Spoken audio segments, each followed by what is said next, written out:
Good morning. Hello everyone. Good morning. Hi Deadlight Switch. Hello Cat Rage Cheese. I see you changed your YouTube name. That's awesome. What a random... Oh, is it just Cat Cheese? Cat Rage Cheese. It's Cat Rage Cheese. That's phenomenal. Good morning. So I am excited to be back, and I'm wishing you guys the best weekend because I don't know about you, but it has been an extremely long week for me. So I'm really excited for this weekend. And if you couldn't already tell by the title of this stream, it's going to be a little bit different, mainly because we've officially entered the contest portion of our comic, which gives us an opportunity to have actual competitions for our characters, and with that comes obviously eliminations. You can't have a winner unless you start eliminating potential winners and obviously escalate to an actual winner. So we will be doing eliminations not by individual characters because that seems a little bit too targeted, so we will be doing them by entire teams, so it'll be one team at a time. And I do have these covered up because I wanted to show you them and talk about them a little bit. Hello Space Raptor Infinite, good morning. Welcome back to the stream. So first and foremost, I have this shiny plastic here because I thought it might be fun to take a look at my oldest, I guess, completed comic. This one is really old. And it was made on an iPad while on a deployment when I was in the Navy. And I was basically, I always say I was finger painting it in like Autodesk on an iPad. I'm not sure if I had maybe had like one of those stylists back then that had like the round nibs, but either way, this is what I made, and we're gonna take a quick look at it. Hello, Acero. Is it Taka? I remember, I think it was Pilfer that called you Taka, and I actually really like that, so instead of calling you Acero, I'll call you Taka. Good morning, Taka. Welcome back to the stream. We are taking a quick look at Zombie Chiefs, which is my, I guess, original comic done digitally, and this is when I very first started doing digital art. So the cover itself is actually mixed media. This is a pencil drawing that was then colored on the computer, and this is, I did that last, so it's actually, I think, better than what's actually inside the comic, but we're going to take a look because I thought it'd be fun to share this with you. Yes, comic book reveal. This is really old. You cannot buy it if you... It's something I did for fun on a deployment, and it was sort of my like introduction to digital art. To be completely honest, this is where my digital art started. So we're gonna go ahead and look at it. Don't set your expectations low, okay? Don't expect too much.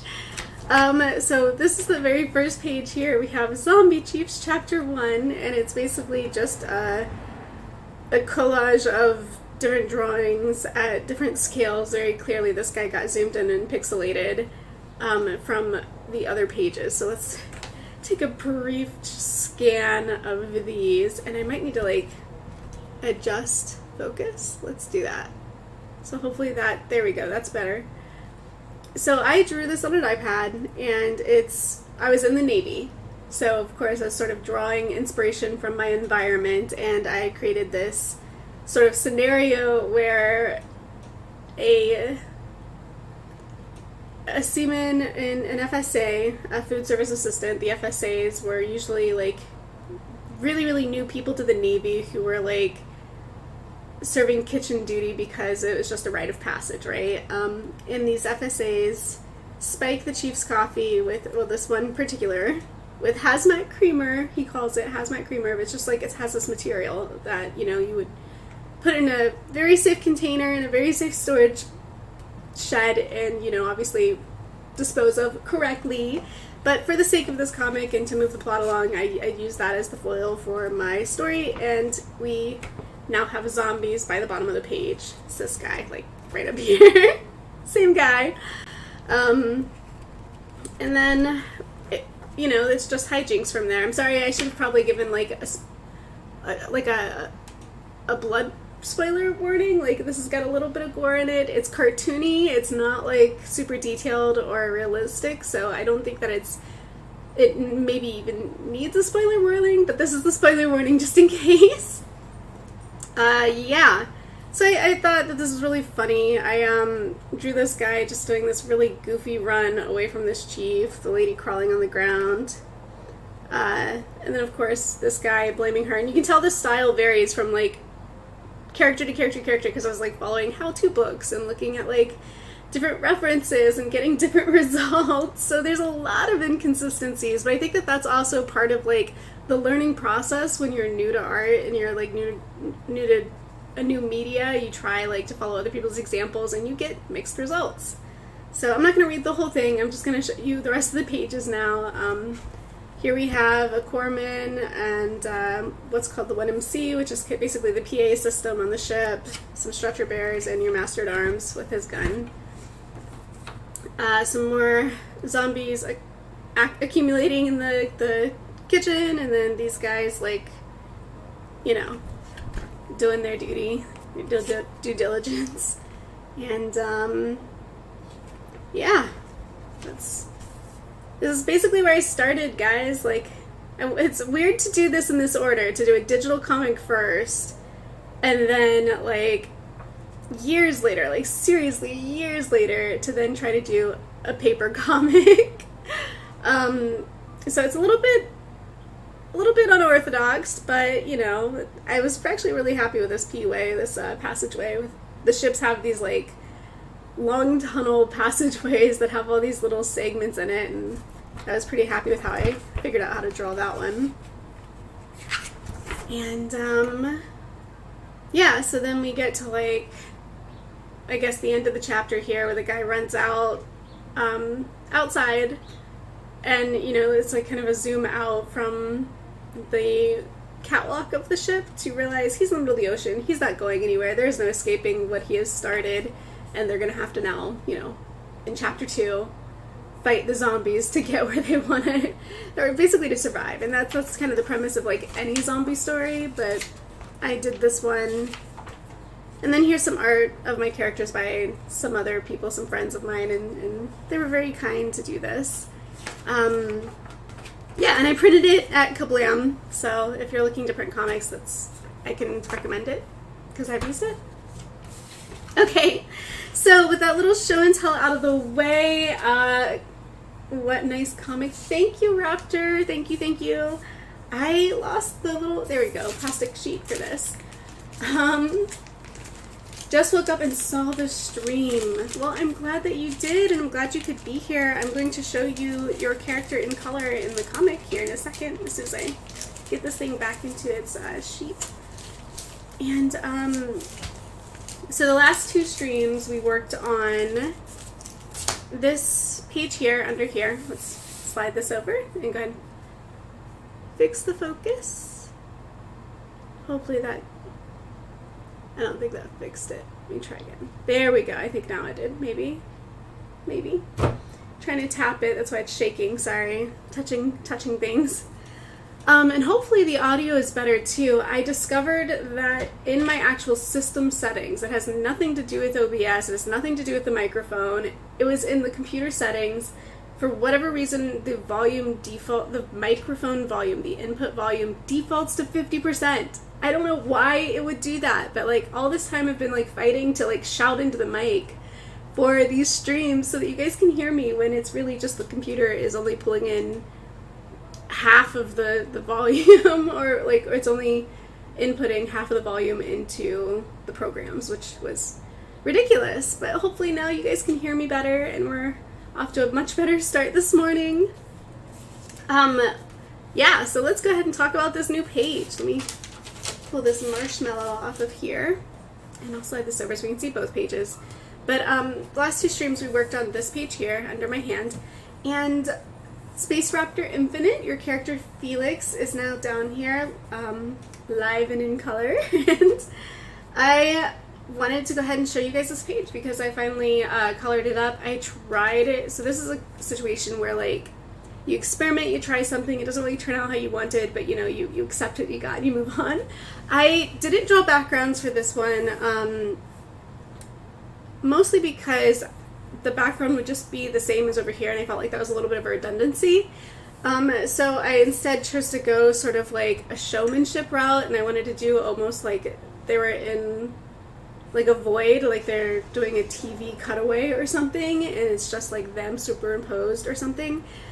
And I thought it'd be really cool to do that with sort of a gold shimmery background, so I used a gold colored pencil that looked super metallic, but then when I actually colored it, as you can see, it came out rather dull. It's not shiny.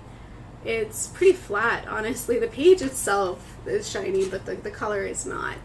But you live and you learn. You try something and you kind of figure out what you're working with, which is sort of the situation here. But I don't hate it. I don't hate it. It's not shiny and shimmery like I had expected or wanted. But I don't hate it. And I did use like a little silver and gold down here for Space Raptor Infinite's characters panel. But what I do want to do is go ahead and tell you guys what this says down here. And I'm really a little concerned that it's not like coming into focus entirely. Is it? Are you guys seeing this fine? It says, you know, our Master of Ceremonies here is telling us that each course of the meal is an elimination round. And Felix here supplies each team equally. So the stage is being set equally. I mean, I don't expect the Bakery Bandits to play fair, but the competition is at least orchestrated to be fair. And then, you know, like, obviously what happens from there. But that is basically what we are doing today. We are setting ourselves up for our first round of the competition, which means I'm going to need your guys' input on what that should be. Whether that means we're doing like a 3-course meal, or we're going to have like an appetizer, a main course, and a dessert, or if we're going to do a breakfast, lunch, dinner situation where each round is a different meal of the day. You know, I'm going to look to you guys for the answers to that and help me decide what we're going to do, because I want this to be a collaborative effort.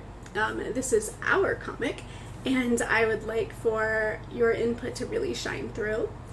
So once we decide what kind of a competition, or what kind of a elimination round that we're doing, we are going to start drawing. Well, how about a lobster mac and cheese round? So that can definitely be a dish in a round that a team could choose to serve. But I think like each team would, like on a baking show or on a cooking show, each team would sort of decide for themselves what they're gonna make based on the theme or the ingredients in the competition. So like a desserts round. Yes, I'm here for the dessert round. Honestly, I could go for some dessert. Oh, please, yes. Let's. I'm gonna show up for that course for sure. But yeah. So like, I guess I could do a poll whether or not we want to do breakfast, lunch, and dinner, or because it's gonna be 3 rounds, right? Like we're gonna have a 3-round competition here, even though we have like 3 teams. But I'll make it work somehow. Let's do, I guess we kind of have 4 teams, because we have this team up here with like the turkey and whoever else is at his table. Alright, so I'm going to do a poll. We're going to figure this out. What should our contest rounds be based on? Question. And then the first one will say,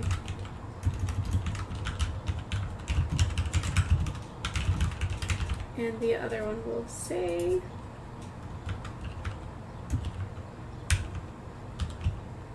oh yeah, I didn't spell that right.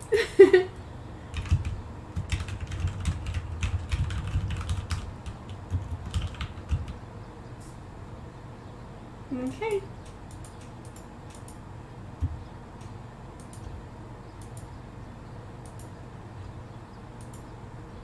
Alright, let's see. Alright, poll is posted. I'm going to leave that up for a little while and let you guys take a look at it and cast your votes. And I probably should have started with that so that I had something to do while you guys had a chance to make that decision. Goodness. I do want to say, oh, my voice is so croaky. I don't know why it's being so croaky. I do want to say that the cards, so the trading cards, oh my gosh, okay, I'm going to take a drink of this. It's not tea, but hopefully it'll do the trick. The trading cards are coming along. I now have so like last stream we talked about the Mrs. Claus card, and I do have the Mrs. Claus card done, and I would like to show that to you guys if you haven't seen it. Tried voting, but it just said 0 votes. Oh, never mind. Okay, your vote went through. Good, good, good. Okay, so I'm starting to see some votes, which is good.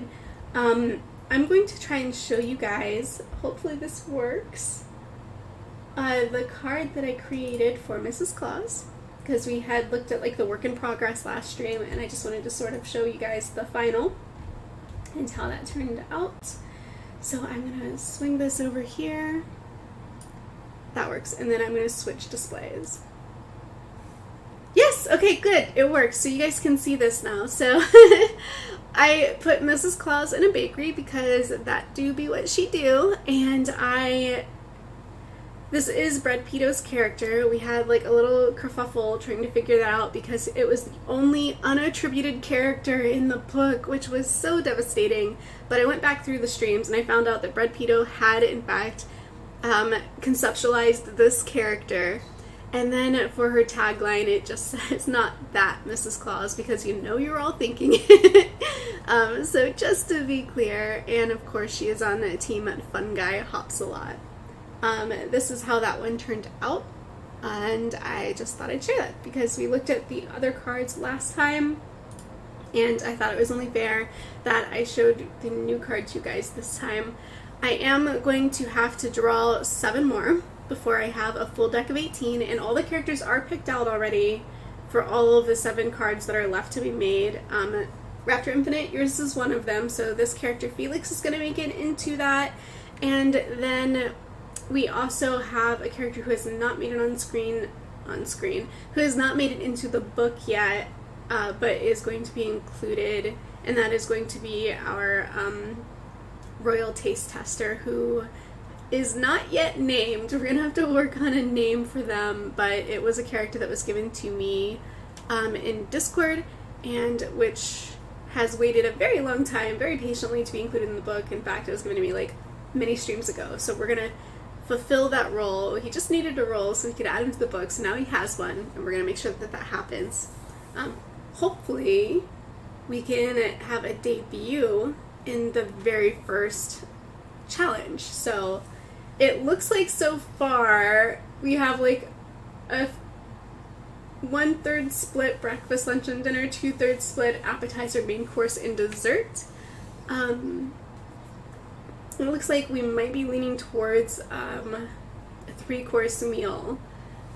So that'll be interesting. The other challenge here to keep in mind is that this is like a bake-off. So we're looking at kind of like baked goods, and I was thinking like some baked good dinners are like pot pies or like a quiche or a lasagna, right? Like there's lots of things we could do with baking that isn't like where you're like, oh, well, I was going to cook this. And it's like, well, it's a bake-off. We sort of already established that it's canon, so now we got to be creative with what we're baking. So are we limited to 1 character for this kind of thing? Forgot to ask about that. I don't want to overwhelm you by any means, just asking out of curiosity. So no, you're not limited to 1 character. We actually do have a couple of character creators who have already submitted 2. Like for instance, Chase up here and Shmeegal down here are both by the same creator, and then Candy Lamity, not Candy Lamity, sorry, that's Candy Lamity, Candy Kangaroo and Dr. Crow here are both by the same creator. But I will say, at this point, if you want to submit another character, what I can do is put them on the Turkeys team. But I won't be creating a new team for this competition. So, like, this guy is sort of like, I guess like the idea being that maybe this other guy that's getting robbed and this guy that's passed out are on a team, and we can add like a new team member to their team to round them out with 4, because everybody's got 4. But for the sake of keeping the story moving, I'm not going to create new teams. So yeah, I can take one more character to put on Turkey's team. But then I think we're going to be pretty filled up for this story. We'll see, we'll see. But it's just brainstorming. But the answer to your question, long story short, the answer to your question is yes. You can definitely have more than one character in this comic. Hello, we hire monkeys. Good morning. Welcome to the stream. Make vegan bread. LOL. They certainly can. They can definitely make some vegan bread if they wanted to. A coworker of mine mentioned baked barbecue. You heard right. You can bake barbecue. That is true. That is absolutely true. And oh gosh, I was about to say I've done it. I've baked ribs, but then I remembered I sort of boiled them first and then baked them. So I'm not sure if that entirely counts, because there was definitely some cooking happening before it went in the oven. So, but yes, you could if you wanted to. You could technically bake barbecue. Bread is always vegan unless it's honey, so that's why I said it. Oh, see, I didn't catch on to that. I'm glad you explained it, because it definitely just right over my head. We are currently tied for breakfast, lunch, and dinner, and appetizer, main course, and desserts. We are... Hello, Nancy. Good morning. I have a poll. If you haven't voted yet, please do, because we are deciding how we're going to orchestrate this competition, whether it's going to be a 3-course meal or if we're going to be doing a full day's menu. And yes, I'm so glad that you could make it. Welcome back. We were just talking about your characters, Chase and Shmigal, and explaining how there are some character creators who have more than one character in the comic, because the question had come up and I had used yours as an example. I'm going to go ahead and pull this down and put it on. So as a millennial, it is my solemn obligation to tell you guys what Hogwarts house I am. And if you couldn't tell by the sweatshirt already, I am in fact a Ravenclaw. And yeah, I've been told that it is part of my contractual obligation as a millennial to share that information. So I hadn't mentioned it yet, so I thought now would be as good a time as any. Where my Ravenclaws at? Nancy, I know you're one of them. And hello, I am Trash. Hey girl, hey, how's it going? And Polka Latte, good morning. I hope you guys are all dropping some votes on this poll, because we are deciding the fate of these characters with this choice, really, because these are the challenges that they're going to be put through on this elimination competition. And again, we are eliminating by teams. So we are not going to be doing individual character eliminations. We are definitely going to be doing this each competition, a whole team will be eliminated. So that way we're not picking on anybody in particular, and we're not like dragging this out to like a 20 round thing. It's like you get one shot. Well, really you get 3 shots, but that's it. And also, I just thought like it'd be really fun now that we've really gotten some momentum here to complete the whole story arc. That way we have an opportunity to start something new, because I do realize that like once we get deep into these, it almost feels like a barrier to entry for anybody who's not caught up on this. So I don't want to make these stories too long. I want to keep them short, sweet, and obviously very rich and memorable, especially for everybody that participates. But I do want to make sure that we're keeping them short stories so that we have an opportunity to start something new with fresh characters for everyone. So, wait, is bread not made with milk? Bing, bringing the real questions here. We Hire Monkey says my version of He has Slugworth's house. I'm pretty sure Slugworth was a Slytherin. I think he was like one of the most good-hearted Slytherins, but obviously misguided nonetheless. We hire monkeys. I checked ingredients and it never says milk. Nancy, they use soy so it lasts longer. Being educated this morning, learning how to make bread, because somehow I missed that trend during all of COVID. So I appreciate you guys helping get me up to speed on how that actually works, especially considering we're having a baking competition. Alright, so I guess I've procrastinated long enough and we can pretty much like make this official. Let's go ahead and I'm going to lock in this poll results and poll. And our poll results were that breakfast, lunch, and dinner won. There we go. There we go. Poll complete. Breakfast, lunch, and dinner at 57%. Appetizers, main course, and dessert at 42%. Right, the hair is on point. Wait, what hair? Like the hair? Oh, my hair! Oh, thank you! Thank you, thank you, thank you!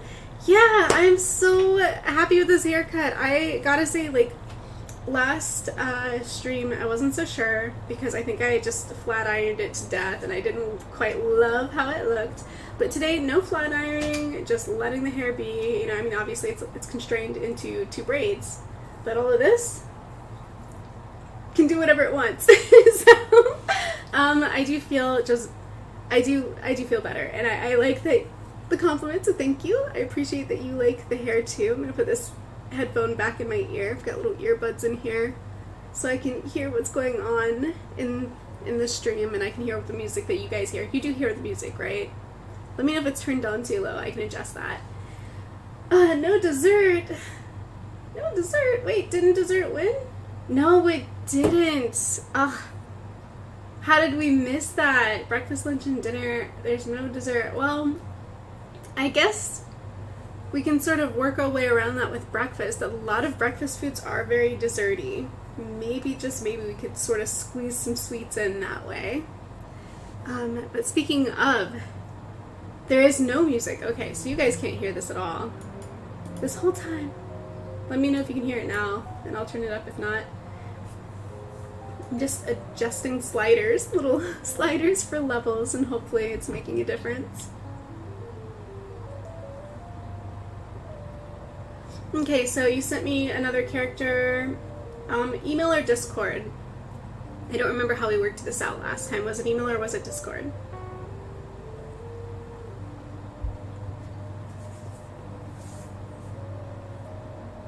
Email. Okay, sounds good. Alright, so I will pull up the new character as soon as we have a panel where we're going to draw this guy's team. Chef Turkey. Maybe we'll just call it Team Chef Turkey. I don't know. We'll see. But let's flip the page. I think it's more than time to see what we're working with panel-wise. And this is it. This is what we're working with panel-wise. And I'm going to pull out a mechanical pencil. I'm going to roll up my sleeves. And then I'm going to ask you guys for help. Because we have a lot to figure out here. So your teams, and let me flip back real quick. Need I remind you, your teams need something to bake for breakfast. The poll landed on breakfast, lunch, and dinner, so the first course is breakfast. And I need you guys to drop down in the chat what it is you think that your character's team should be making, and of course, tell me which character you're talking about, because I'm gonna need these recommendations so we can figure out who's doing what, and then I will do my best in here to figure out how that happens and what that looks like. So yes, let's do this. Oh, and the title of the video, Original Character Challenge. This is technically speaking an OCT, and for anybody who has not played in an OCT, it's an Original Character Tournament. And that's, like, it was really big, maybe 10-ish years ago on like DeviantArt and other art websites where people would submit a character to like a Hunger Games fan OCT, or like what are some other ones? I don't know. Like just sometimes they're original like homebrew OCTs, and it has nothing to do with the fandoms, but like it used to be really big, and we're going to kind of bring that back today because we are going to be doing this tournament style challenge with our characters now. And I'm seeing some suggestions. I'm seeing garlic bread dessert from Polka. I'm seeing not garlic bread from We Hire Monkeys. It'll give me an instant seizure. Oh no. Wait, why? We Hire Monkeys, what did garlic bread do to you? Space Raptor Infinite, my character's team is making sea salt caramel chocolate pie. Sea salt caramel, so okay. So team, I need a little notebook for tallying. Let's do this. Let me find, I know I got one. Notebook, notebook, notebook.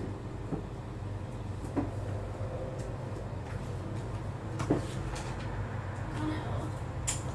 Alright. I got it. Cool. Okay. Let's slide back around here. This was a really cool gift for a show that I really like. It's a Korean K-drama. Let me know if you know this just by looking at it. A K-drama called The Great and Lonely God. Goblin the Great and Lonely God. It's got a couple different translated English titles, but that's the one that I knew it by. And I love the show so much that my husband both bought me this notebook and also got me the DVD like box set, I guess, which was really cool. Anyway, let's open this sucker up. Let's pick a page and let's take some notes. So, team, and we'll say entry for their dish. There we go, dish entry. Alright, I didn't know you were streaming today. Hello, Pilfer. Yep, we're streaming. Today is a stream day. Are you making ice cream, or are you off this day? Ooh, okay, now the bangs are getting a little weird. There we go, I guess. Yeah, something like that. I don't know. We'll just let them part, I suppose. Hi everyone. Yes, hello, Pilfer. I have heard about it. Yes, it is such a good show. It's so good. So good. Pancakes with the M&Ms inside for candy. That makes so much sense, Deadlight Switch. I do see that absolutely being a very candy dish. So, let me get some notes written down. Space Raptor Infinite said that Team Chef Turkey is going to make, let me do a little hash mark, sea salt caramel chocolate pie for breakfast. That is a very rich and sweet breakfast. My goodness, I would like to dine at that table this morning. Sea salt caramel chocolate pie. And since you're the only creator with a character on that team full of kind of like NPCs, I think that it's perfectly safe to put that down as your team's entry. And then I saw a recommendation for, Nancy says fancy French toast or fancy crepes. So, you have two teams, Nancy. You have, I'm going to flip back here because I think this is good for reference. We've got our Chef Turkey up here, but we've also got our other teams here. So let's think about this. I've got a suggestion from Deadlight Switch, and that is for pancakes, M&M pancakes for Candy. Candy's here. This is Candy. So that's on this team. And this team is Hops a Lot. So Team Hops a Lot, and then we have Team Bakery Bandits, So I'm just gonna write bandits here. And then we have team, this one, the perfect team. Oh gosh, I forgot. Help me out here. What was the team name? Oh, you know what? It's right here. It's right here. I just gotta flip back to page. That's fine. Team of the Crop. That's right. Okay. So, Team of the Crop. Okay, so. Fancy French toast or crepes. We have ourselves some M&M pancakes. Keep in mind, all of these things need to be baked. So we're not going to be using any skillets. So make sure that this works as a baked good. I'm sure that pancakes and crepes can probably be baked because they're basically cake anyway. The truck is truckin'. The truck is truckin'. Deadlight, did you see my drawing of a frog? And yes, it was amazing. I did not see it, Pilfer.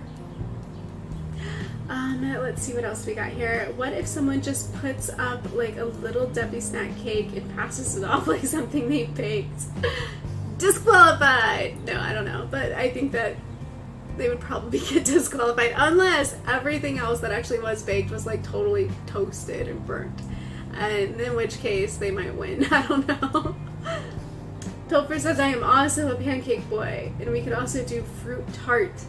Fruit tart is baked, and I literally made baked pancakes with fruit this morning. Nancy, that sounds amazing. Can I come over for breakfast? Okay. Let's do this. Okay. It's a really funny idea, the little Debbies. I think so too. I think it's cute. Alright, so I'm definitely hearing a lot to do with pancakes, so which teams are calling for pancakes? I saw pancakes with candy, and I just saw pancakes again from, what, Pilfer? Pilfer, did you say something about pancakes? You're a pancake boy? Yeah, Pilfer, and your character's right here. Okay, so that's 2 on this team already that want pancakes. I think we're doing pancakes here. So this is Team Hopsalot. They are doing, and we'll add the M&Ms for candy. So they'll do like M&M pancakes. And then the other team, so we have these 2 still that we gotta figure out. And I'm seeing fruit tart and crepes, and both of those suggestions came from Nancy, and Nancy technically has a character on both of these teams, so it could go either way. And then I'm also seeing baked beans on toast. We hire monkeys. It does have baked in the name. Does that count? It does have baked in the name. I feel like it only makes sense.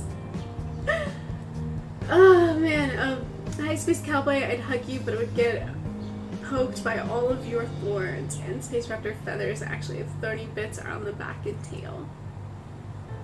The more you know. Okay. So,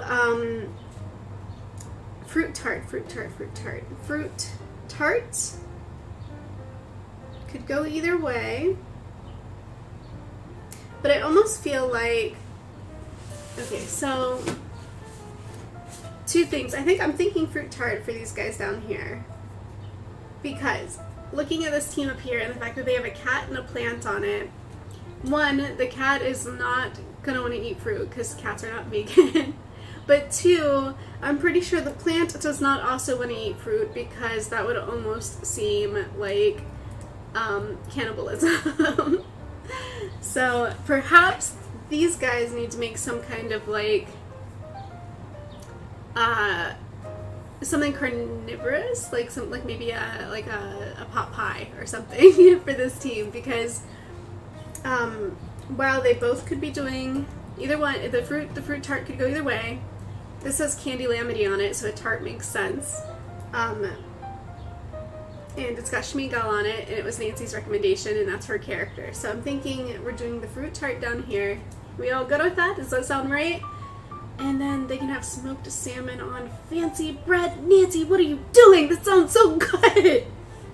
Ah! And they are right by the ocean too. The salmon would just come right out of the water. Actually, I don't think salmon, I think it's a river fish. I don't know. Flexing my ignorance here. Alright, but bandits. Alright, so we've got fruit tarts for bandits. And then team of the crop, the villain should bake a muffin. I've had this running headcanon that the muffin is super salty, that he got burnt by the Muffin Man. And he is on this quest to do it right, like to do a better job than his predecessor, like to surpass his maker, essentially. Like, that's been, the wheels spinning in my head have been telling me that almost since day one. Like, this burnt salty muffin is out to right a wrong that was committed against him by his own baker. Fly and mud pie, zucchini chili boat, breakfast pot pie, burnt blueberry one. Deadlight switch, we already have a burnt blueberry one right here. This is the burnt blueberry muffin. Oh man, can you imagine the hijinks if they did try to make blueberry muffins and then they accidentally tried to serve him up as one of the blueberry muffins, and just, the horror. Smoothie bowls are good. They are good. Especially with fruits, like smoothie bowls with some fruit in them. And maybe a little bit of chocolate drizzle, just saying, because I've got a sweet tooth, if y'all didn't know that already. Oh man. Okay. Imagine they make blueberry muffins and just end up making Batterson again. And oh my goodness. Can you imagine an army? I don't know, how many are, like, a baker's dozen? What is that anyway? Is that, like, I thought it was, like, a normal dozen 12, and then a baker's dozen is 11? I don't know, but, like, whatever it is, imagine that many of him running around angry and feisty. Alright, so I do feel like, okay, we keep talking about toast, like, talking about things on toast, and we've also been talking about, like, pot pies. The pot pie was my idea, so I kind of feel like I'm pushing that on you guys. I feel like maybe the breakfast toast is more your idea, so I kind of want to follow that thread. And I saw two things on toast. One of them was salmon. I definitely remember there being salmon on toast. What was the other one? What was the other thing on toast? On toast. Baked beans on toast. Okay, so. And you can toast in an oven. That's how they used to do it, like, originally, like, back in ye old days, right? Okay, so, okay. So we're gonna have,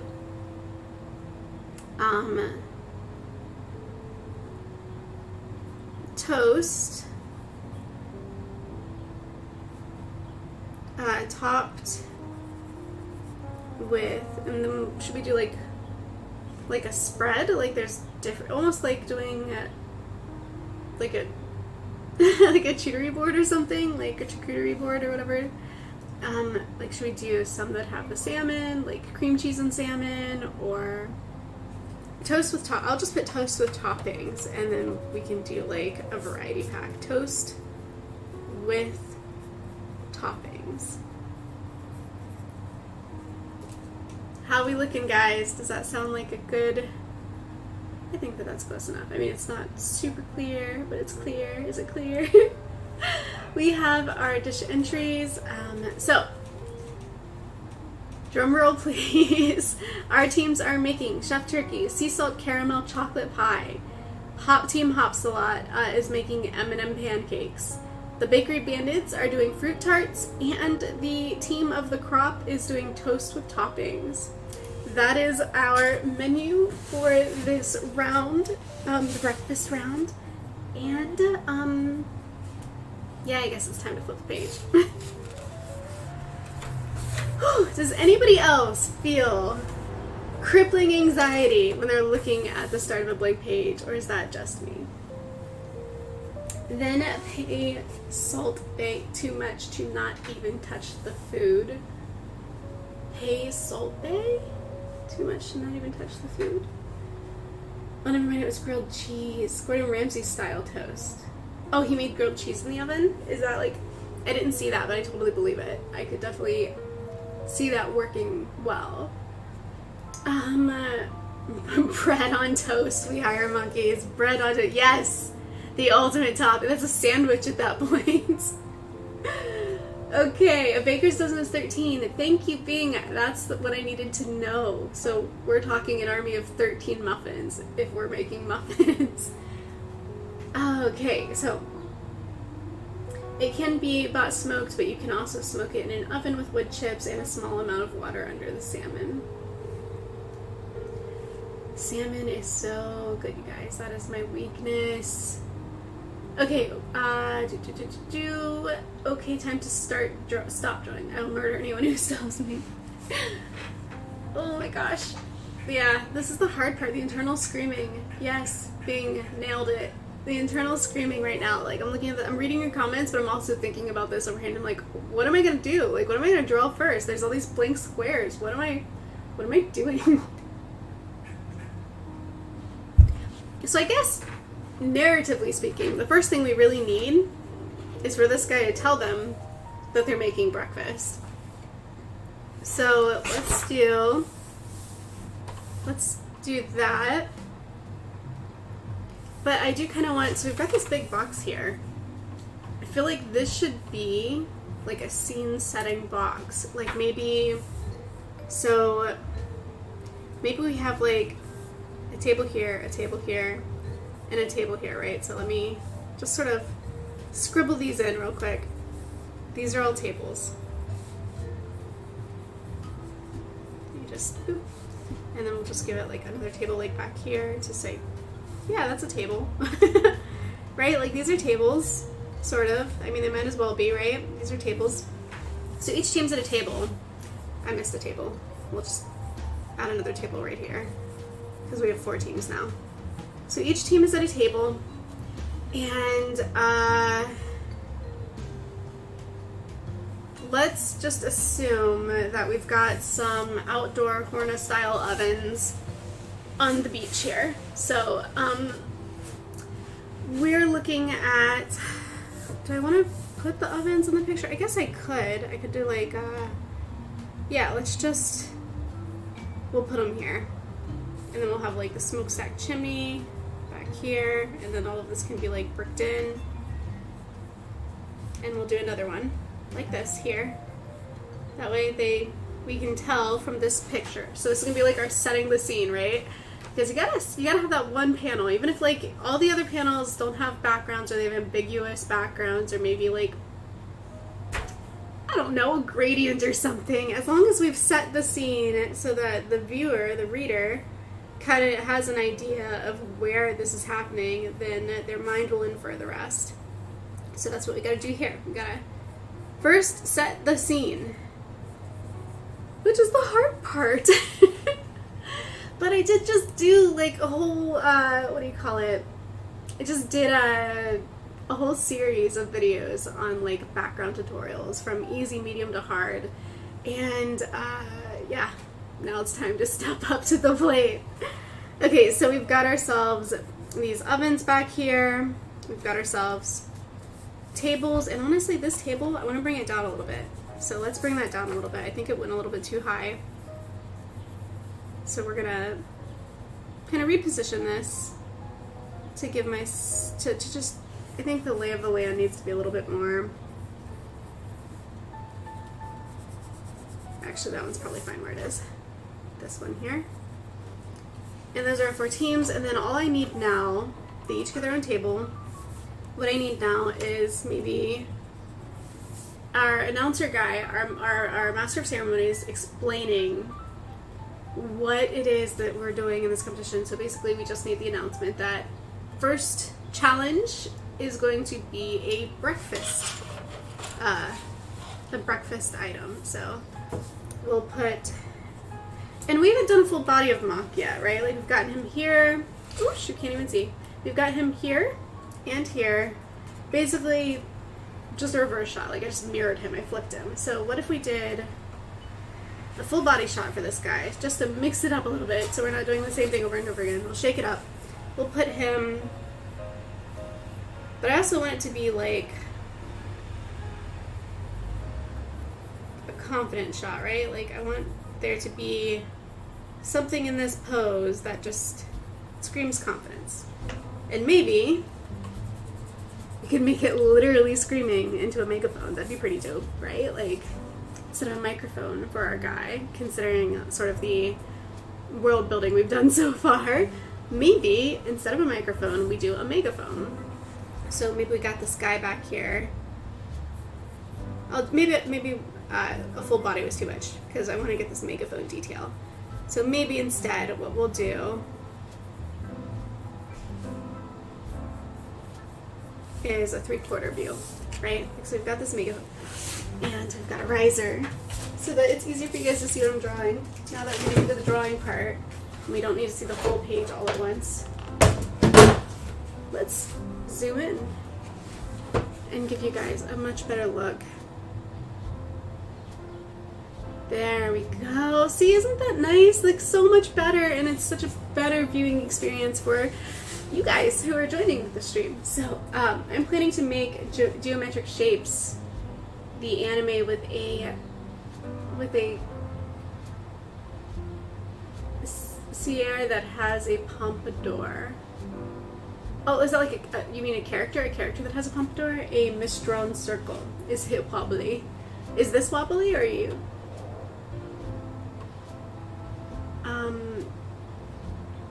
No, shouldn't be. Hopefully, fingers crossed, no wobbly. Okay. So then look at all that furniture. Right, Pilfer? I know, just, right?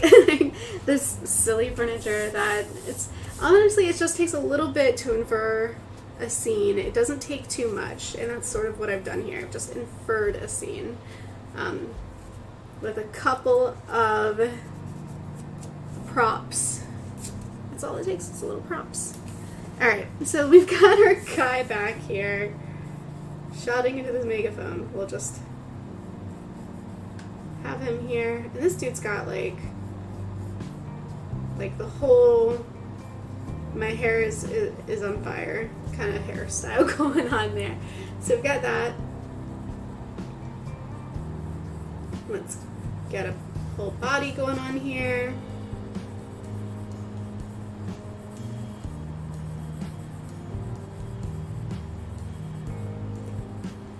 And I think we need a hand and an arm, and then maybe, just to give him a little bit of a look of confidence, we'll put the other hand on the hip, just like that. What do you guys think? Is it working? Is this pose working for us? We've got our guy here, and he's going to be shouting.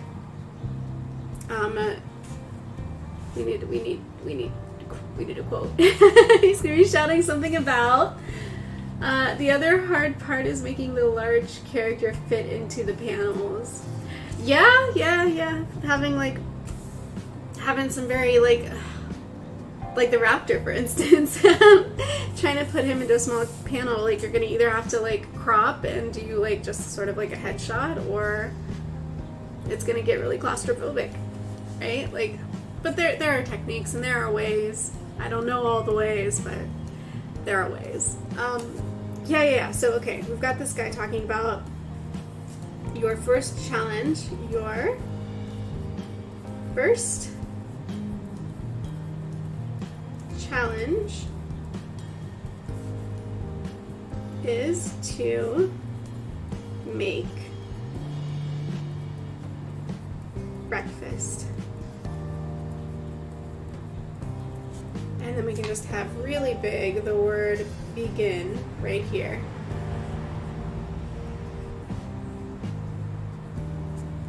Think that gets the idea across?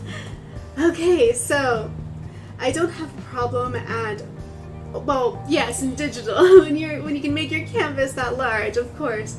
Or were you the one who was talking about doing traditional work just super large? No, you said pixels. Okay, so you're definitely talking digital. Yeah, the benefits of digital, man, They're numerous. Like layers, edit and do, large canvases, zoom, actual zoom, not like, this is manual zoom. Like I didn't zoom a camera, but I did bring the book closer to the camera for you to see. But for me drawing this, like I can like bring my face to the book, bring my eye closer to try to like see better, but like ultimately it is the size that it is. I'm not going to zoom in to get greater detail, but that's fine. People have been doing it this way for thousands of years. We can do it too. Alright, okay, so flipping the RT, yes, Polka, see, digital, you can flip it to check if your symmetry is good, if your ratios are good, like, yeah, a lot of benefits to digital. I'm sure there are benefits to traditional too, but as like a newbie traditional artist, I am certainly not the expert on that one. But I hear you guys with this digital talk, like, I get it, and I'm on board. Like, I am on board with this. Copy pasta, right, yeah, they just keep coming, dude. Copy pasta, for real. I love my copy pasta.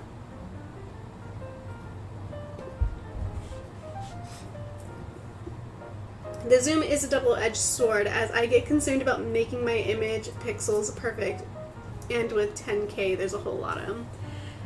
True, so in a lot of my videos, a lot of my digital videos, not this, but in a lot of my digital videos, I actually talk about zooming out and doing like the first stages of your drawing should be done like really zoomed out, like you're trying to draw a thumbnail. Like you would draw a thumbnail when you're planning a drawing traditionally, and you would just like sketch a little thumbnail in the corner of your notebook. You should still do that in digital. Don't let the overwhelming number of pixels distract you, because if you're too busy working on the details, you're going to miss the larger picture, and it's probably going to come out sort of lopsided as far as like the visual balance of detail across the full composition. Yeah, so for sure, like I understand that struggle. And my recommendation is to start small, like start with your canvas very small. Don't zoom in until after you've really laid the groundwork. You will save yourself so much time and also so much unnecessary detailing that you're not going to see, or that may cause you to not finish the piece at all once you've fully rendered like one tiny part of it and realize it's going to take you forever to do that level of detail everywhere else. Yeah, that's a good idea. Thank you. Or, oh wait, are you talking to Bing? Have you considered streaming digital after finishing this comic? That is a really good idea. Yeah, I'm thinking about it because I love doing the comic, and I really love that you guys are here for it, and that you're putting your characters in, and that it gets to become our thing. Like, I love that. And we can still do that digitally, too. So it is something that I've been considering, especially because I feel like the quality of work that I can create digitally far exceeds the quality that I'm currently at traditionally. So that's definitely something I'm thinking about, and you bringing it up makes me feel like maybe that's something you'd be interested in, and if it is, you guys let me know, because I would love to do some digital art for you if that's something that you would like to see. Especially, okay, so I like watching artists draw in the beach sand and letting the tide wash it away. Especially with the new character, he has a sort of caiman-like head shape. I feel like I missed something there. I draw the image, then on my color layer, I want a beautiful fade into the semi-transparent edges of the line art. And aka the one I sent. No, and I understand that. I get that, Space Raptor. You're talking about your new character. Oh no, my voice is going again. Your new character that we're going to add to Team Chef Turkey. But yeah. Excuse me, sorry. I am going to... I'm going to put a pin in that one because we're going to come back to him once we get to his table and what his team is doing.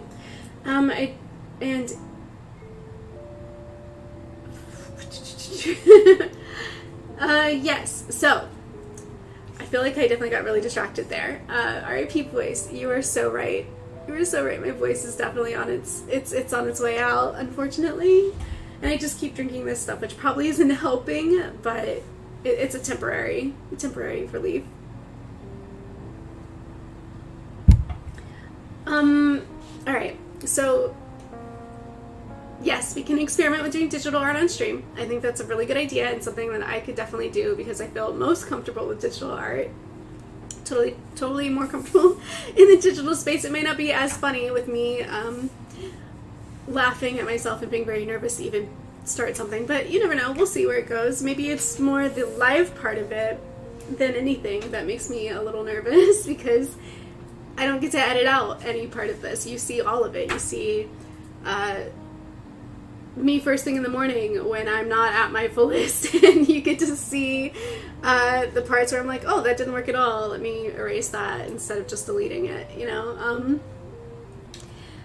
That could be fun, the digital stream. Okay, yeah. So it sounds like that's something you guys would be interested in and you would enjoy seeing and being a part of. So we'll probably try that. We'll try that. I'll make that happen at some point. Oh goodness. Okay. So it is 5 p.m. here. Where are you, We Hire Monkeys? Where is it 5 p.m. where you are? Where in the world? It's like where in the world is Carmen Sandiego? Except where in the world is We Hire Monkeys?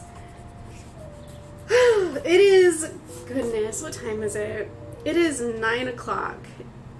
It is 9 o'clock here. You are in the UK. Well, that explains it. Yeah, 5 o'clock in the UK. Maybe I did pick a good time of day to stream then. So, because it's right in the afternoon for you, or evening, I suppose. Start of it. Is 5 p.m. evening or afternoon? At that point, is it evening? Is that how that works? No, 5 p.m. is a good time. 9 a.m. my time's a good time. Nancy, where's it at? Or, okay, yeah, I'm trash. You got it. You answered my question. Where is it on the East Coast? Or Midwest? It's 12:01 Midwest America. So it's noon for you, it's 9 a.m. for me, and it is 5 p.m. in the UK. These are good times of day. These are comfortable times of day. This is perfect. So let's go ahead and make ourselves something to show for it. So we've got your boy, Mock over here, making the announcement. We've got our tables with our teams. And then we need to 12:02. Okay, deadlight switch. A little controversial. You're 1 minute off. No, it's just 1 minute past. 12 p.m. East Coast. Yeah, East Coast time. I'm on West Coast time, but I used to be on East Coast time. I'm new to the West Coast time, so I feel you over there on that East Coast time. Actually, I did a collab with Jamie Spears. If you haven't seen it, it's in my gallery. It's where we did like a mythical creature mashup where we smushed a phoenix and a gorgon together, and we each did our version of it and then traded and colored each other's work. And I came across her channel, so story time. I came across her channel because we both were doing BitLife videos at the time. And my earbud keeps telling me I have a low battery, but it's okay. And so I asked her if she wanted to do a collab, and we did the entire thing. I mean, this is obviously like still during like COVID and the shutdown and everything. We did the entire thing remotely, but it turns out she lived very close to where I lived. Like I could have literally just gone and hung out with her if or done the collab in person if it wasn't COVID, and if like she was comfortable with that, which I never asked because, you know, timing, right? Like I just didn't put her on the spot like that because COVID. And but it's just so interesting to meet a creator who's so similar to you and doing the same things you're doing, and then turns out like they live down the street, you know? But not anymore because I moved. But yeah, it was like a little fun fact to sort of figure that out at the time. Don't ask me for a phoenix or you'll get a Pontiac. A Pontiac for a phoenix? I'm gonna start throwing some Greek books at you. I don't know. Is it even Greek? Again, flexing my ignorance. Yes. Okay, 12:04. You guys are keeping time for me. You guys are keeping it by the minute. Oh, the pressure. Okay, Firebird. Firebird. You're talking, okay, yeah. I get it now. The car Firebird. Okay. Pontiac Firebird. Sometimes I just need that little extra push to get where you're trying to get me. A little extra hint, but I got there. I got it. Okay. So, our teams. Who are we going to put in here first? Who's going first? Let's just do this. Let's do it. Let's make it happen. What are we seeing? What is happening here? Of course, I ask for that, and then Space Raptor's like, "Be right back." So he's gonna dip out on me, or she, or they. I'm sorry. I shouldn't assume. Sorry, but yes, Space Raptor on the BRB. But that's okay because I have the rest of you to please help me know where we are going first. Are we making fruit tarts with the bandits? The bandits are probably doing something nefarious in this fruit tart making. I don't know what, but they're bandits, so you know they're bending the rules somewhere. And then, so Hopsalot is going to be making,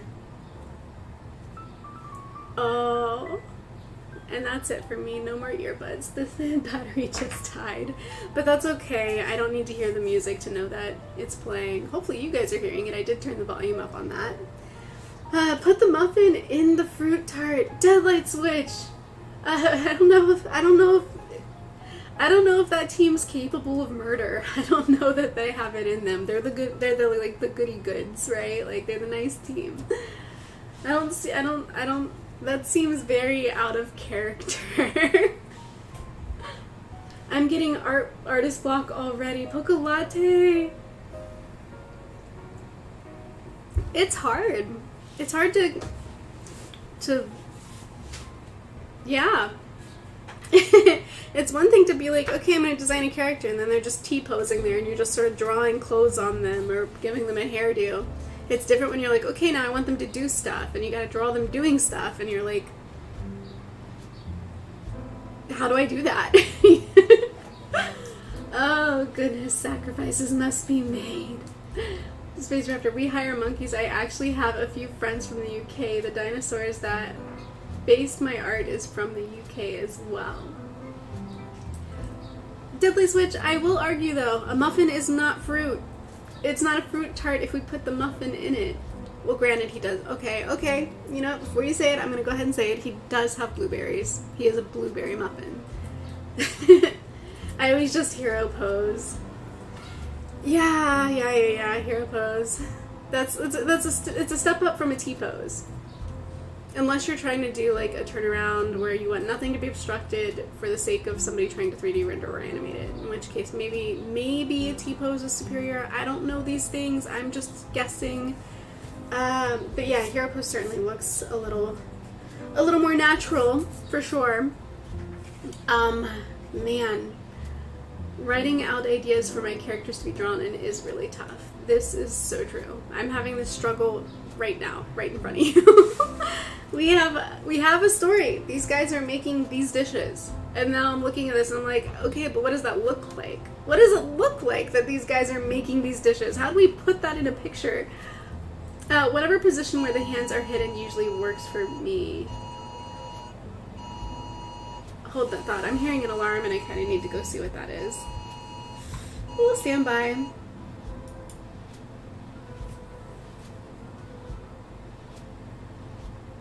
I think you're right, Poca Latte. I think it was.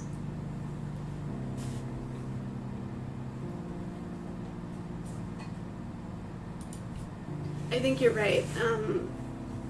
So, at least, I guess the building's not burning down so we can continue streaming.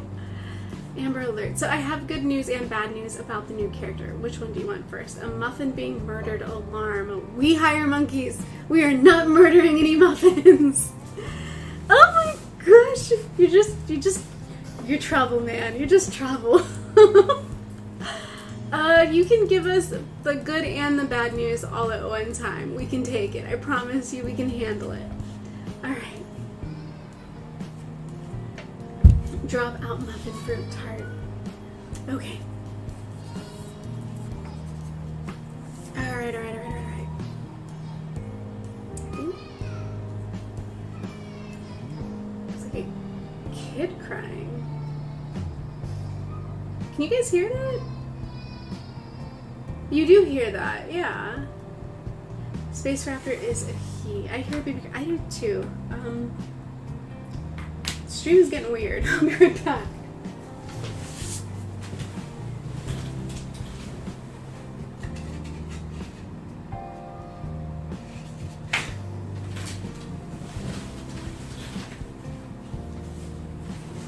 Okay, I think it's fine. It doesn't seem like anybody's in trouble. It's a muffin crying. Is that the Amber Alert? Did you grab a babber? I lost some work. Haha, it's a cat. Nancy. You know, I would think that, but it's not. My cats are not crying. It's the neighbor's outside with her kid, and her kid is crying. Pilfer makes connections. Is that the Amber Alert?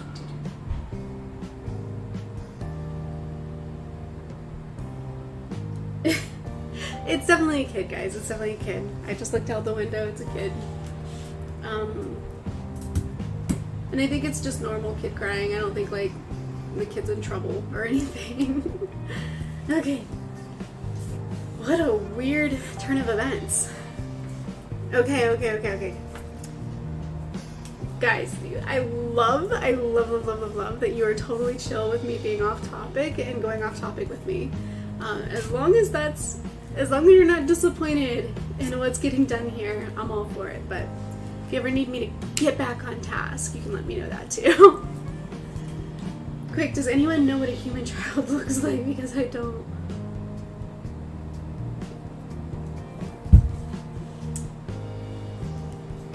If there was a cat in this room, it would have been the perfect opportunity to scoop up a cat and be like this. Yeah, absolutely, just like this, but alas, I cannot play the prank. For I do not have said cat. They're not in the room. Okay. Whips crack. Poca latte. Ushering me back to work. Alright.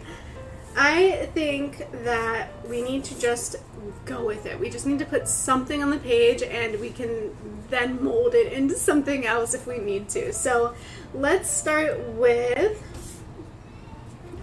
first of all, right, like these are their tables where they're going to get started, and Space Raptor Infinite's character was handing out all of these boxes.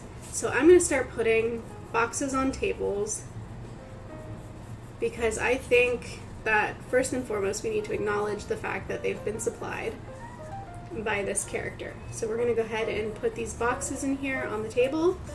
Nice and easy, that's done and done, and now we can move forward. We need to start thinking about, we gotta pick a team. We gotta pick a team to draw first because my brain is trying to filter too much right now. We need somebody to start with.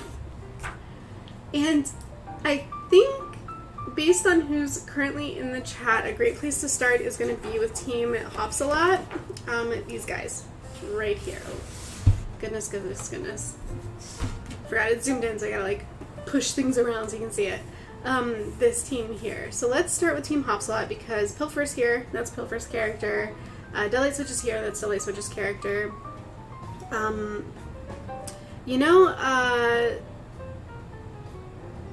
She's not here.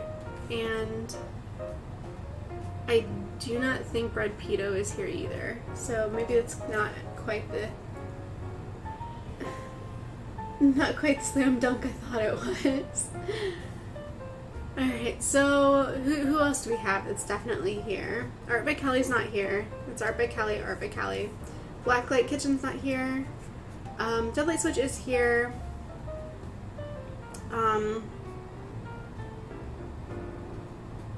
Katie Lemonade Maker is not here. Chase is here. And I just realized I am trash. We never made a character for you, but I'm going to assume you're kind of in this team's, you're on this team in spirit because both Jay's character and Nancy's character are on this team. So this seems like this is your guys' home team. This is the home team. So maybe then, I don't know, maybe we start with the home team. What do you guys think? We're missing so many. I know. We don't have full attendance today, but that's okay. Maybe they'll come back and see the stream afterwards. I will say, I don't know if you guys have noticed, but I have turned the streams to unlisted. They are in the playlist on the front page of my channel. So the stream playlist is there, but you gotta physically go to it to find and catch up to the streams, because I just was not happy with the way it looked with all these streams sort of like sprinkled all over my regular like gallery, and also with streams being recommended instead of my normal videos to new viewers, because I think playbacks on streams are not nearly as lucrative as the actual live attendance. And so this is just a choice I've made for now for my channel, because I think that this is basically what is going to be the healthiest for my channel. So you're not going to get random recommendations to watch streams you've missed anymore. So if you do miss a stream and you are curious to see what happened, it's on my front page. That's where you find it. YouTube's not going to bring it to you. You got to go looking for it, but it's there. And maybe that'll change in the future. But for now, that's the way I'm going to do it. Just because I'm trying to stay organized. I want my channel to look clean and neat, and that was the best way to clean it up and keep it looking organized. I have a second channel for all my video content now and streams on another. I did not know that, Pilfer. I think I'm only following your streaming channel. I didn't realize you had another channel for edited videos. You're gonna have to drop that link or something in the Discord, and let us know, because if I don't know, I'm sure there are like other people who also don't know. Lily B looking so sassy on the right. I love it. Thank you. I was particularly happy with how she turned out right there, so I'm glad to hear that you like it as well. Let's see. Can there be a shady guy with a newspaper that has holes in that is totally not spying?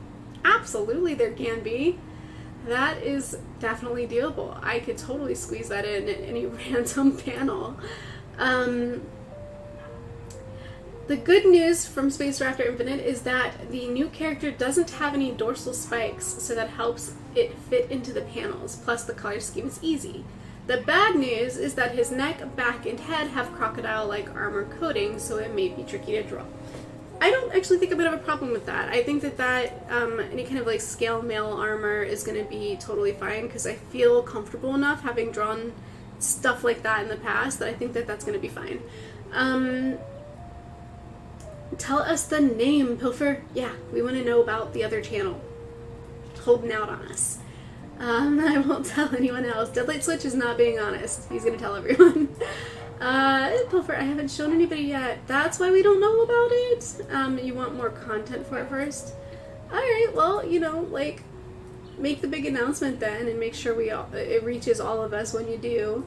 Poca Latte, I don't have a first channel, I'm just a video consumer. That's totally fine. Like, you can totally be a video consumer. I'm here for it. I appreciate it. I like that you come and visit in my videos. And so thank you very much for that. That is great, Poca Latte. I appreciate you being here and being a video consumer.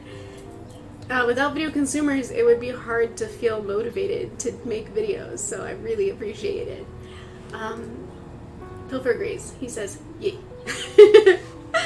Alright, so, let's go with the home team. I'm just gonna wing it. We're gonna do it. We're gonna pick them, calling them the home team, because Jay, Nancy, and I Am Trash are all sort of a part of that team, and so we're gonna start with them because we have the three of them. Let's do it. Let's so that's Team of the Crop, and they're the ones doing the toast with toppings. So I think we can start with, let's start with unpacking a box, right? Like, we've got to have somebody reaching into one of these boxes and kind of revealing what's going on here with these boxes. So let's start with opening a box. And let's put some fingers around this box like this. Like, I don't know. I guess I should figure out who's opening it first before I decide how to draw hands. Drawing these like Family Guy style hands with the 3 fingers. Okay. Let's put a little more thought into it than that. Let's see. We've got a box, and we're definitely gonna have to pull some bread out of this so we can make some toast. So this is our supply box. And let's have maybe we start with Earl. What do you guys think? Maybe Earl's doing it? Polka Latte consumes gamer content like a real weeb. Do you know Polka Latte, Pilfer, or do you just pick on anybody? Polka Latte says yes. Alright, Space Raptor Infinite. It is odd that I may have been holding Pilfer this whole time. Like, how do you hold a bunny? Like, how you hold a bunny. Not how do you, but how you hold a bunny. Pilfer's OC is a bunny. This seems legit. Alright, Pilfer is a bully buddy. He will bite your hand when you carry him. And Pilfer says, I pick on everyone with love. This is also accurate from what I've seen. Okay, so we're gonna have some due diligence here. We've got a box. We've got, I would like to stick, let's see, what does a loaf of bread look like? Oh goodness. Alright, so we're not gonna do like a loaf of bread in a plastic bag. We're gonna do like old school loaf of bread, like the loaf of bread that we get in Beauty and the Beast, where it's just kind of like this roll, this like French roll, and then it's gonna have like this little like knife scarring on it, because for some reason bread always has this little knife scarring on it.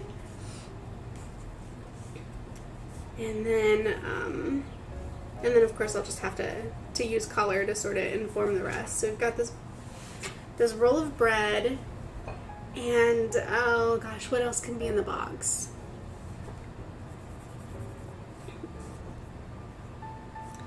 Maybe we put, just give myself a little bit of a surface here with this line here to represent the table that this box is sitting on. And oh gosh, and let's do Space Raptor. Tail also has croc-like armor as well, forgot to mention it. A sausage link? Oh, that's good, we'll add that, yeah. So let's do, I'm doing all this from memory, guys. I'm not pulling up references, so if it looks janky, I'm sorry. I will look at references if I need to before adding ink, if anything does look weird, and I will clean it up, I promise. But let's do, so like, we'll do a sausage link sort of like coming out of the box, right? Like we have a, like that, like it's just sort of coming out of the box. And we can do maybe, what else? The plastic bag on the floor for the bread.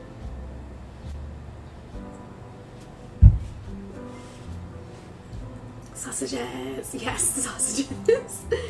A leek. I'm gonna be honest with you. I don't know what a leek looks like. Is that the thing that's got like the fringe on the top, the like green plant with fringe? I'm gonna look it up. I'm gonna look for a reference. Let's see.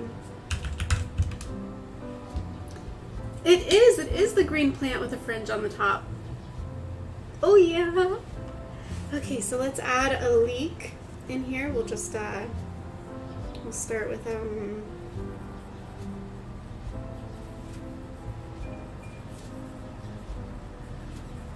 some fringe like that. And maybe have have like some parts that kind of just layer up like that. There we go. We've got some leeks. Well, we got a leek. Let's add another one.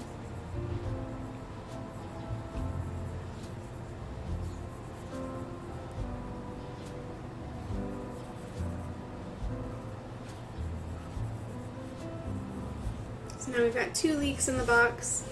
Maybe we can have Remy the rat. I just realized something. How is the new character gonna bake without thumbs? He doesn't have any either. He has a team, so teamwork makes the dream work. That's what I think. I think that if he's got any kind of hindrance that's going to prevent him from being able to do certain tasks, that's why he has a team to back him up, so they can help each other out, and they'll be able to make it work. Work. Okay, so we've got leeks, we've got sausages, sausage links in here. And we've got our loaf of bread. We can also have,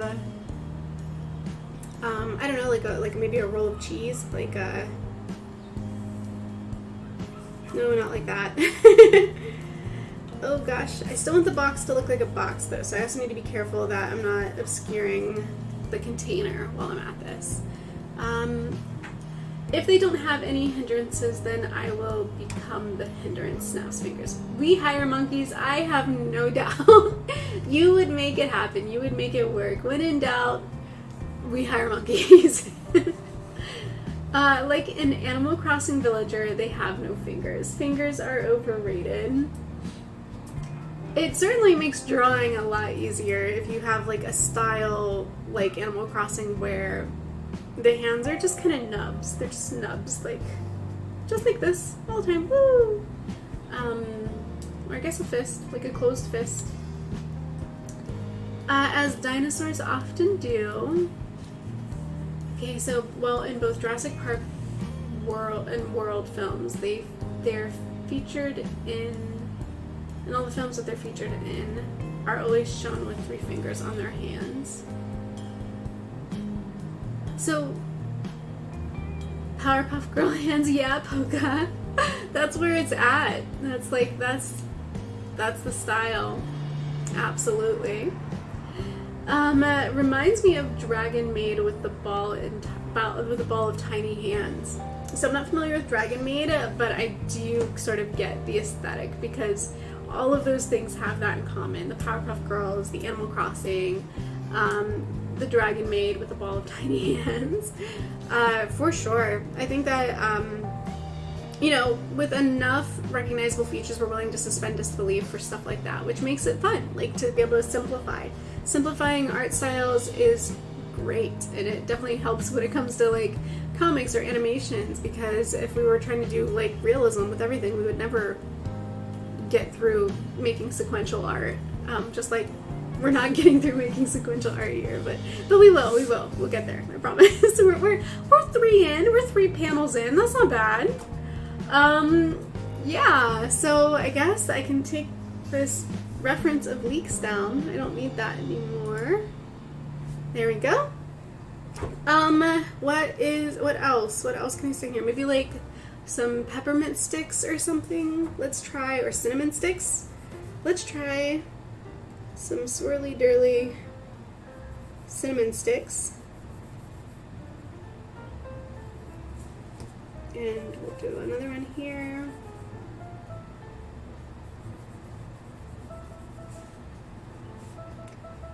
And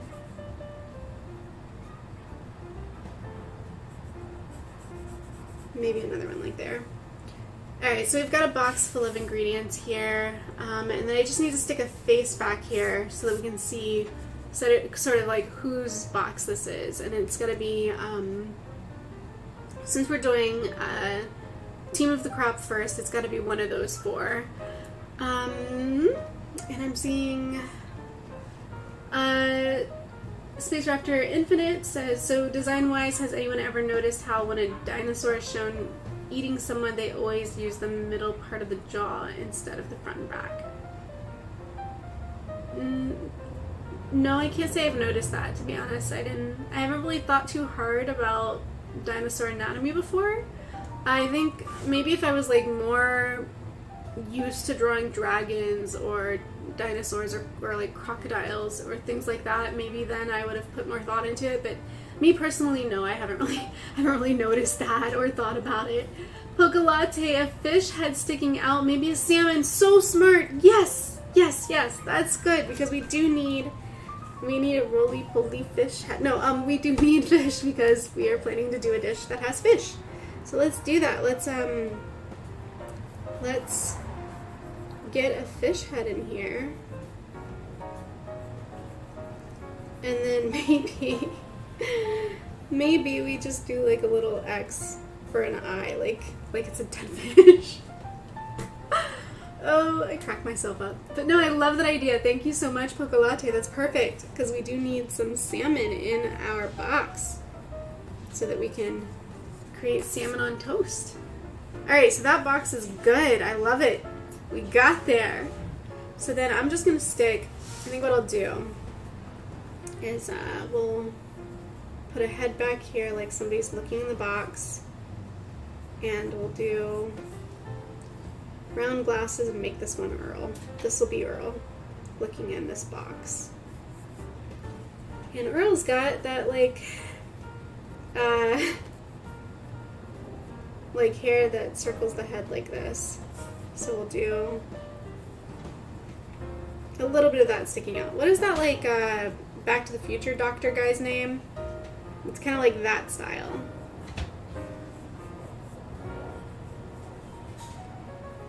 And we'll give him some like oh, not like that. We'll give him some eyebrows. Maybe more like this. Okay, so there's your boy Earl in here examining the goods. And maybe even like we can put a hand on the box, like he's like maybe he was the one who opened it. And then we'll put like like a hand here too.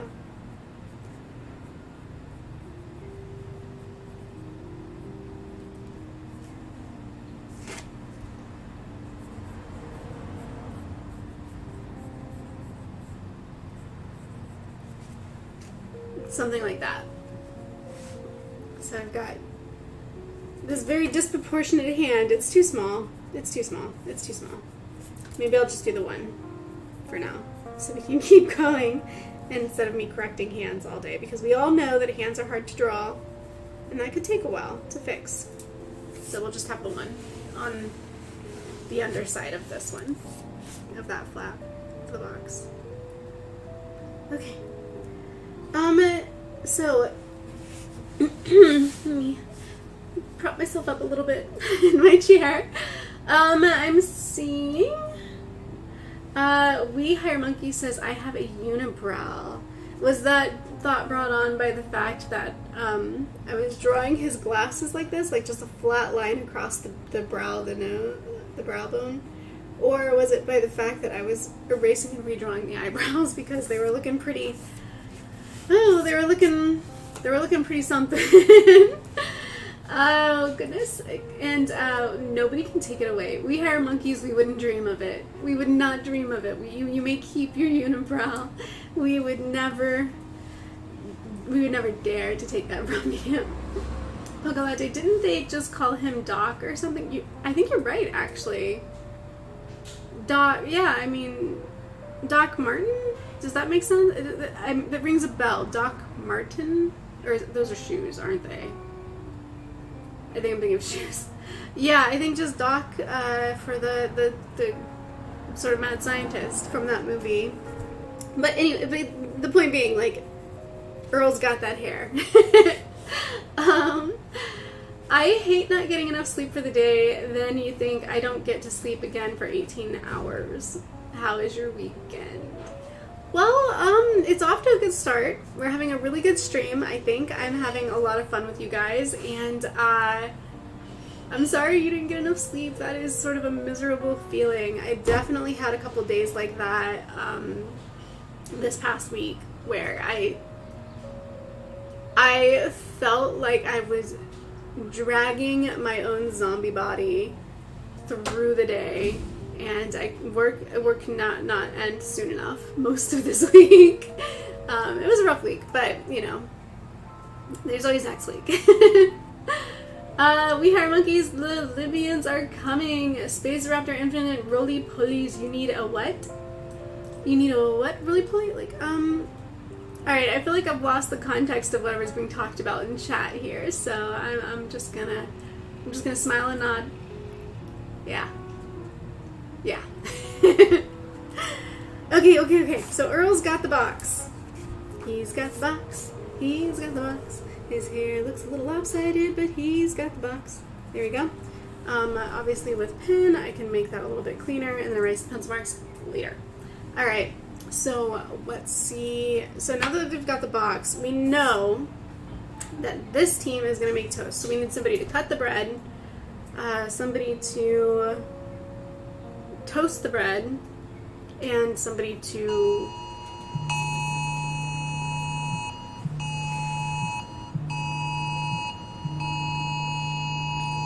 okay.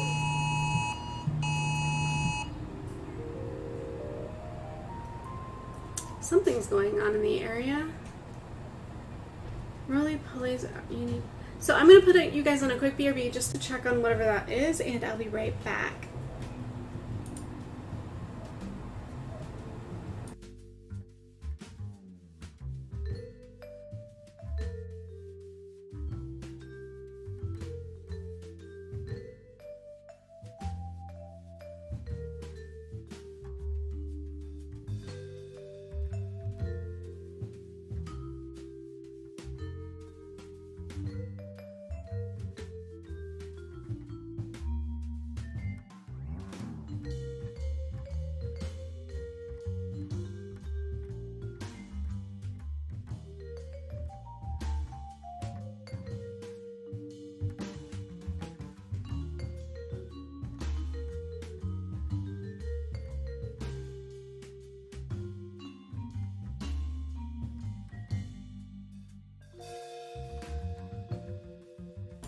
Okay, it looks like they were just notifying us that the first one was a mistake, so they decided to buzz us again and let us know false alarm, which I guess is good.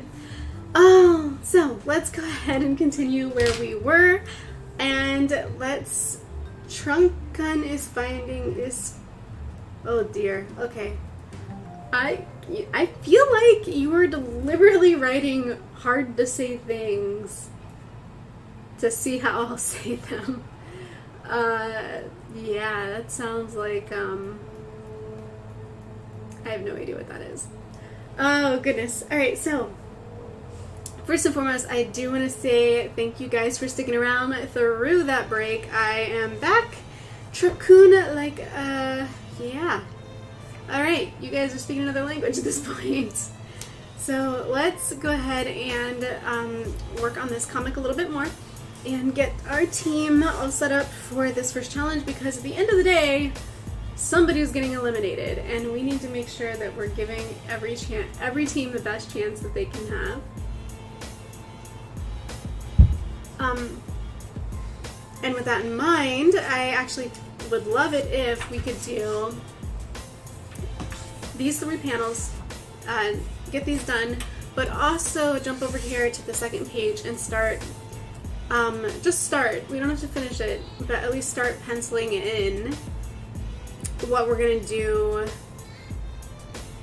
for another team. I want to try to get at least started on a second team, since we already know what's going on here on our list, our lovely list, what we're doing for this competition. That way, we can at least get it all drawn out, so that the next time we come back from stream and it's all colored, I can then announce once the first bake-off round is complete, who it is that is going to be disqualified and who it is that's going to be moving to the next round. So with those very, very high high goals in mind. We gotta make sure we get through drawing out these challenges today. So let's go ahead and do that. And yeah, I think salmon on toast is a good place to start because we're now going to have ourselves, so we have this long panel here, right? So I feel like this is a perfect opportunity to draw, whoops, a very poorly drawn straight line. That's why we have rulers.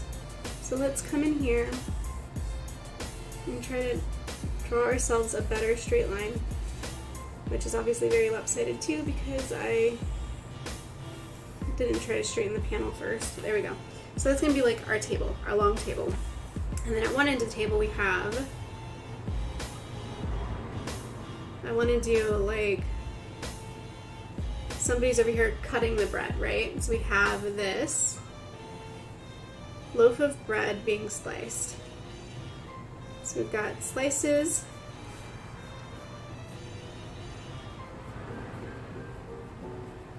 of bread and somebody with a knife standing back here. And then we're going to have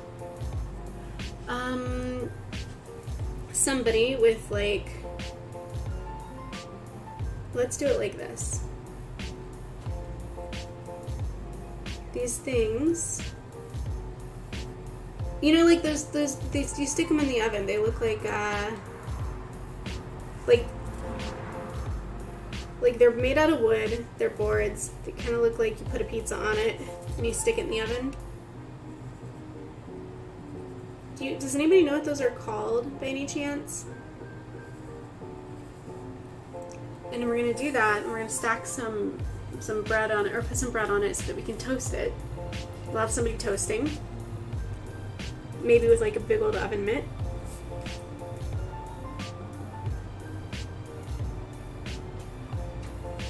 And let me make this just a little bit wider. So we're gonna assembly line this panel. We're gonna put our team in here working as a team and getting this salmon on toast going. So we've got that. And then we'll stack, like, let's put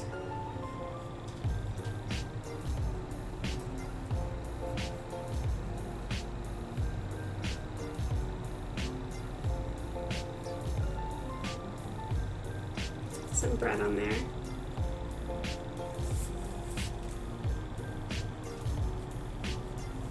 And then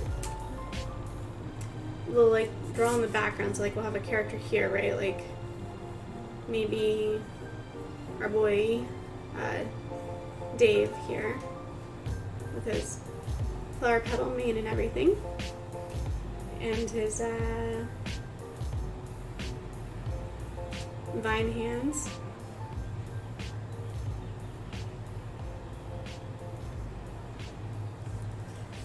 We'll put this back here. He'll take it back here to the oven.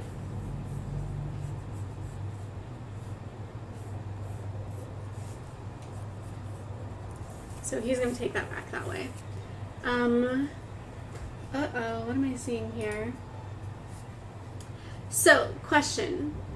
How exactly do you plan on fitting any of the big characters, Mrs. Claus included, she tall, into the panels?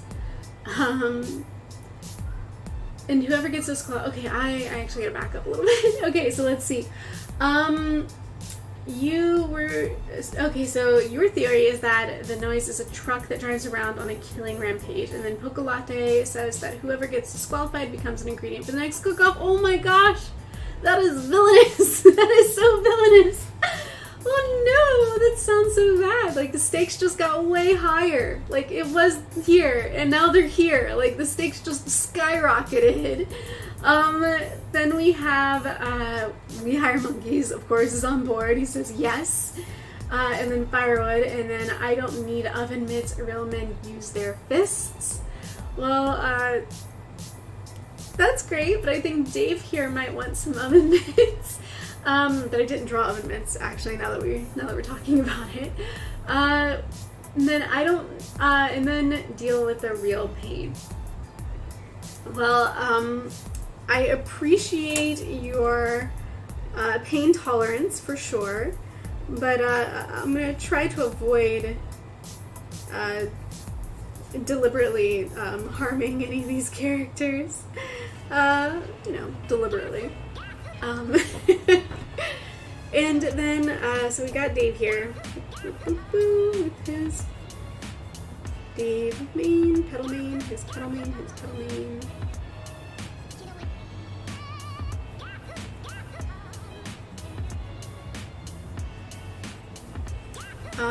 Right, he's going. Okay, so that's Dave is doing the toasting part of it. We'll have, I don't know, maybe Chase is up here doing all the cutting. Chase has got like the banana bangs.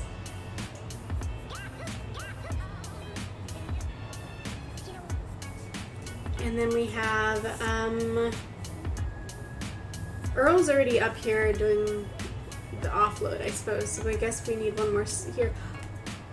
Oh, and then the character we have left is a cat, and the cat is going to be cutting salmon, right? Like we've got to do something with the salmon here. So we've got our fish, right? So we have a fishy.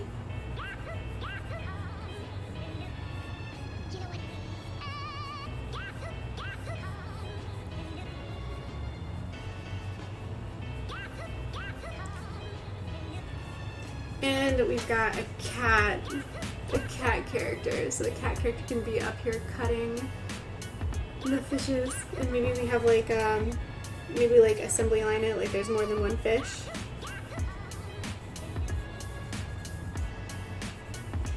But then like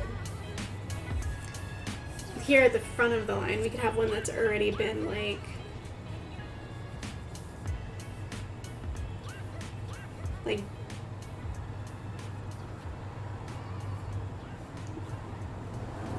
already been deboned, maybe?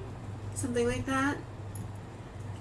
Oh, goodness. So, a knife. So I'm thinking too, yeah, like with the cat, do we want the cat doing this with a knife, or do we want to just like have like the cat with like a paw up and claws out, you know, and could I draw that in a way that like comes across, you know? Like that would be interesting, but will it translate? And then We Hire Monkeys. Truth be told, if any of the characters are masochist, they may enjoy becoming an ingredient. Let's ask the turkey.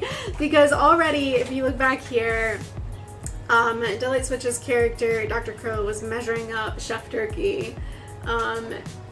So, I mean, if we had an interviewer running around getting BTS and interviewing the characters, that might be a question worth asking. Oh goodness. Reminds me of The Simpsons where Bart killed the magic fish. I don't think I've seen that episode. I'm not like a diehard. I haven't watched a lot of Simpsons episodes. I've seen a decent amount, I think, but in the grand scheme of how many there are total, it's probably a drop in the water for me. Give him a rapier and duelist hat like Puss in Boots. Puss in Boots, but only it's Zelda, the black cat kitchen's cat. And then that's where they went to Japan. Who did? What? Very old. Oh, okay. You mean in The Simpsons? Very old episode. Gotcha. Yeah, I'm not well versed on The Simpsons, so I'll just take your word for it. Oh goodness. So we have ourselves the kitty cat and the salmon. Salmon and kitty cat. It would almost be kind of funny too to have. I kind of like your idea, Polka Latte, of putting a hat on the cat because I think it'd be really cute. But I was thinking too, like, but what if it was like a chef's hat and this is like he's like a sushi chef, you know? like we just got the cat over here in a chef's hat, maybe even an apron. That'd be pretty fun. Like First of all, he needs a stool to sit on because this cat ain't that big. He's not like a huge anthropomorphic cat. He's like an actual cat. So let's see what we can do here with our kitty. So let's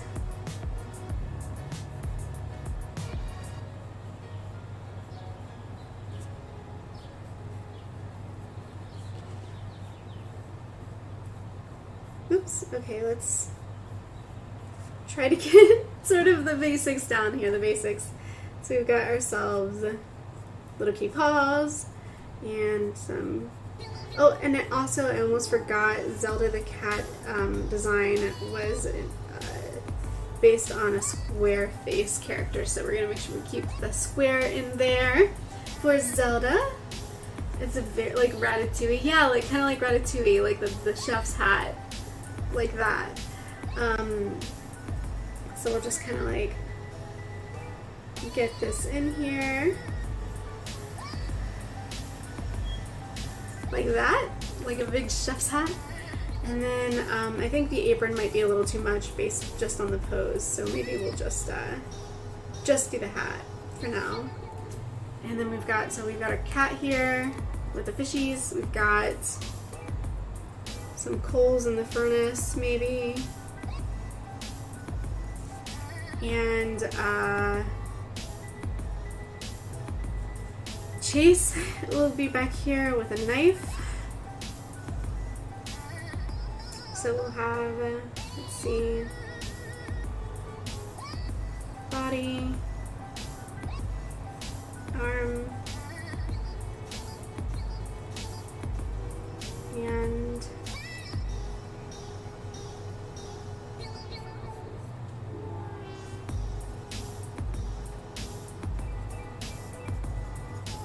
a knife here. Sorry if my hand is obstructing the view at all. I'm trying not to do that. And then we just have this knife here.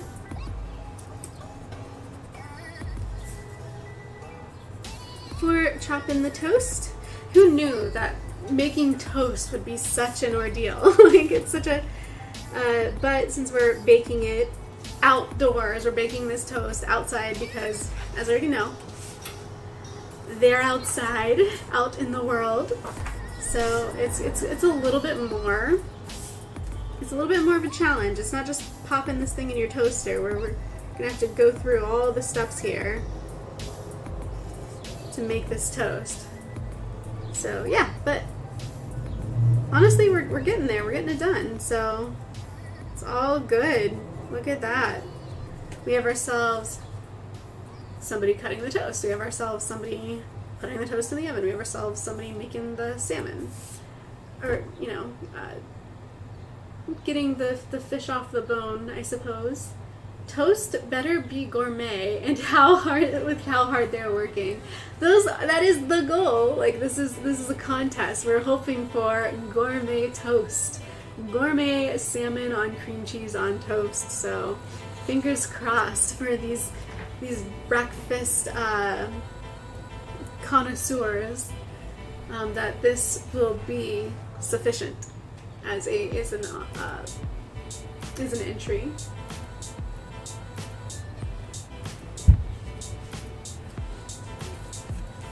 So now that Gordon would be proud, thank you, Polka. I think so too. I think Gordon would be very proud. Let's see. LOL, you can draw an entire comic page in the time it takes me to apply a few seconds of color to my foreground. I appreciate that we hire monkeys. I feel like, I don't know, maybe it's just because there's a camera on me. I feel like, oh my gosh, this is taking too long. I gotta hurry up. I gotta do more. Like, maybe it's just the camera talking. But I appreciate you saying that, because I always feel like I'm not doing enough fast enough, and I worry about it. So that feels good to hear. But now that we have the toast lineup ready, let's see what another team is doing in these two panels, and we can carry it over if we need to another page.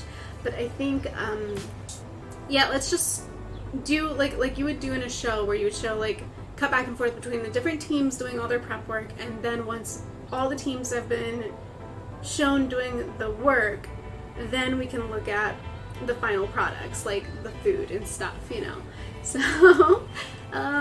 Gordon Murray makes good cars. I like the BCC rocket. Did we jump from Gordon Ramsay to Gordon Murray? Like, did I miss something? Cat rage cheese with a box of Chinese food. I don't think that's gonna cut it, man. I don't think the Chinese food's gonna be enough for this contest. Oh man. Oh, and thank you guys for the likes. I just looked over and I saw the like counter and I appreciate that. Thanks so much for liking the video. I really appreciate that, and I think that it might help it to score better in analytics and all that stuff, all that mathy stuff that YouTube does. So hopefully, fingers crossed, it has some positive impact. So our next team, let's take a look back here for a second at our teams, and let's think about who do we want to draw next. So we have the Chef Turkey team with these guys. This guy, the passed out fella down here, and the cowboy hat guy over here. So that's plus Space Raptor Infinite's other character who's still in my email that I haven't opened yet. I will open that. We have Hopsalots right here with the M&M pancakes, and of course the bandits here with fruit tarts.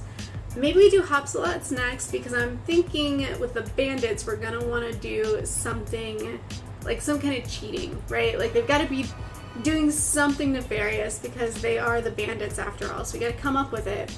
We got to think about what they could be doing to cheat on their fruit tart baked goods. So I don't have anything right off the top of my head. While we maybe think that over, and if you guys come up with anything, let me know. I do think maybe while that sort of brews in the back of my head and in the back of your heads, we can just move forward with this team who is making M&M pancakes. So let's try that.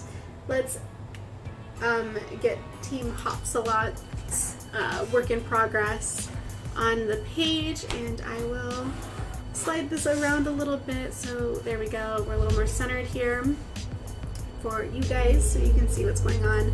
So we can do these two, and of course if these two panels are enough, we can always pop over to the next page. It's not a big deal. The turkey wanted it, probably. MSG, yes, like Uncle Roger, and his MSG. Gotta use MSG. Absolutely. Just gonna sprinkle that on there.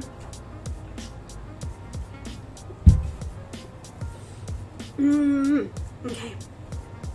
So for pancakes, we're gonna need a mixer, right? So I think the first thing we should see here is a bowl, like a big mixing bowl. So let's start with that. A big mixing bowl. And then there's got to be somebody holding it. So maybe, how would you'd like, the arm would come over, I feel like.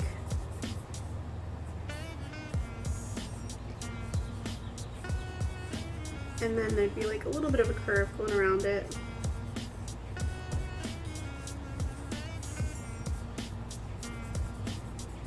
And already, because I drew a sleeve on this, I'm thinking that one's gonna have to be Mrs. Claus doing the mixing bowl, because I already drew a sleeve on this arm.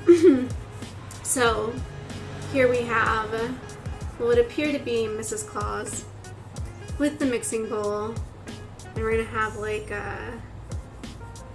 some pancake mix in here.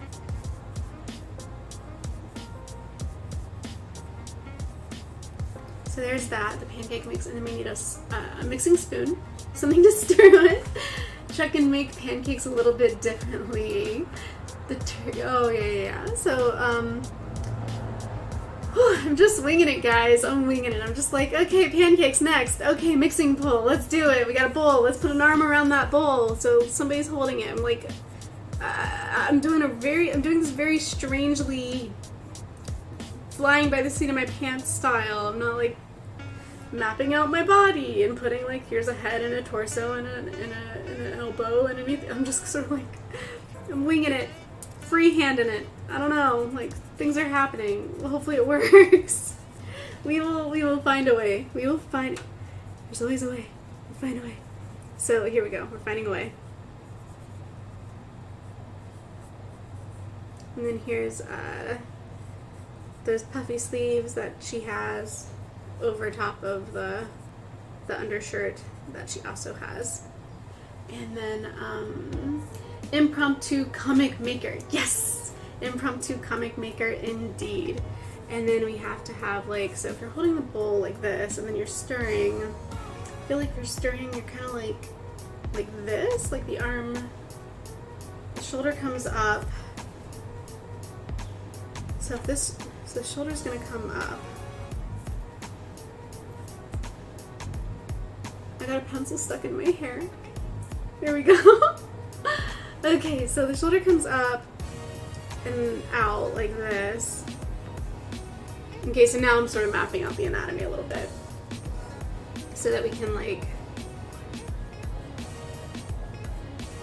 figure out how exactly we're gonna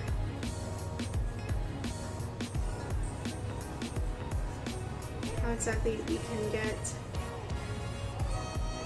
this hand, hold the bowl, turn the wrist,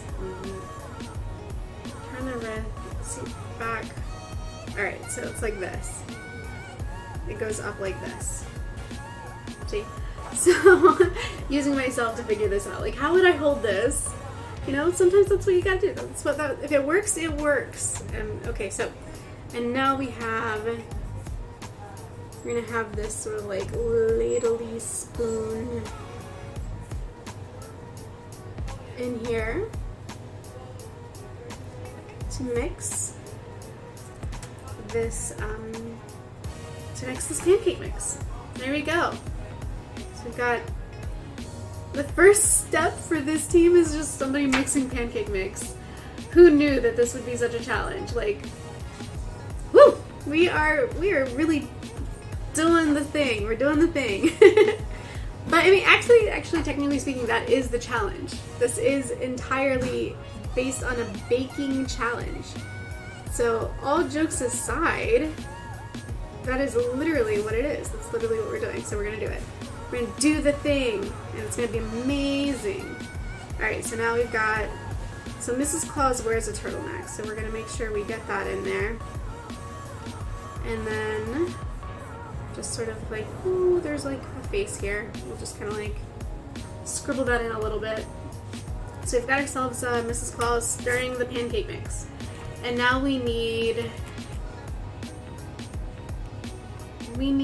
somebody making pancakes, baking pancakes, or like maybe, okay, so somebody could be rolling dough with like a rolling pin, and then how to draw a hand, use yourself as reference. 100% Poke Latte. That is so accurate. So I think it was Deadlight Switch said that Candy would be putting M&Ms in the pancake. So I think that that's who we need to draw next. It's got to be Candy, and she's got to be putting some M&Ms in the pancake mix. So in this team, real quick, let me take another look. Mrs. Claus, Mia, Candy, and Lily B. So Mrs. Claus is stirring all of this up. Maybe we have, so let's do Mia with a rolling pin, and then Candy sprinkling in. Mia with a rolling pin, Candy sprinkling in. It sounds so mundane, but these are actually active poses. These are like action. There's movement, there's action involved, even though it sounds super mundane. So I'm like trying to think out like, okay, what does that look like? How does the body move? And like, what angle are we seeing this from? All of these little things that you wouldn't normally think too hard about. You're like, oh yeah, it's just, you know, they're rolling dough or something, and like it's like that's not that exciting until you have to draw it, and then you're like, oh, that's hard. Okay, so we've got ourselves a rolling pin. So that's a start. Rolling pin. And I think I made the little handle parts too short because she's got to be able to put her hands around it, so we'll make that a little bit longer. Someone using sausage links as nunchucks. Check if you don't believe me. I 100% believe somebody would do that. It's an American candy. Petroleum in. These are not our bad guys. They're not trying to poison anyone. Put petroleum in them. Oh my goodness. You guys keep it interesting, that's for sure. Petroleum pancakes. It sounds like it should be good because it's got like that ring to it. But you know what? I just don't trust it. I don't trust it. Makes it taste better though. I'll have to take your word for it. Okay, so Mia.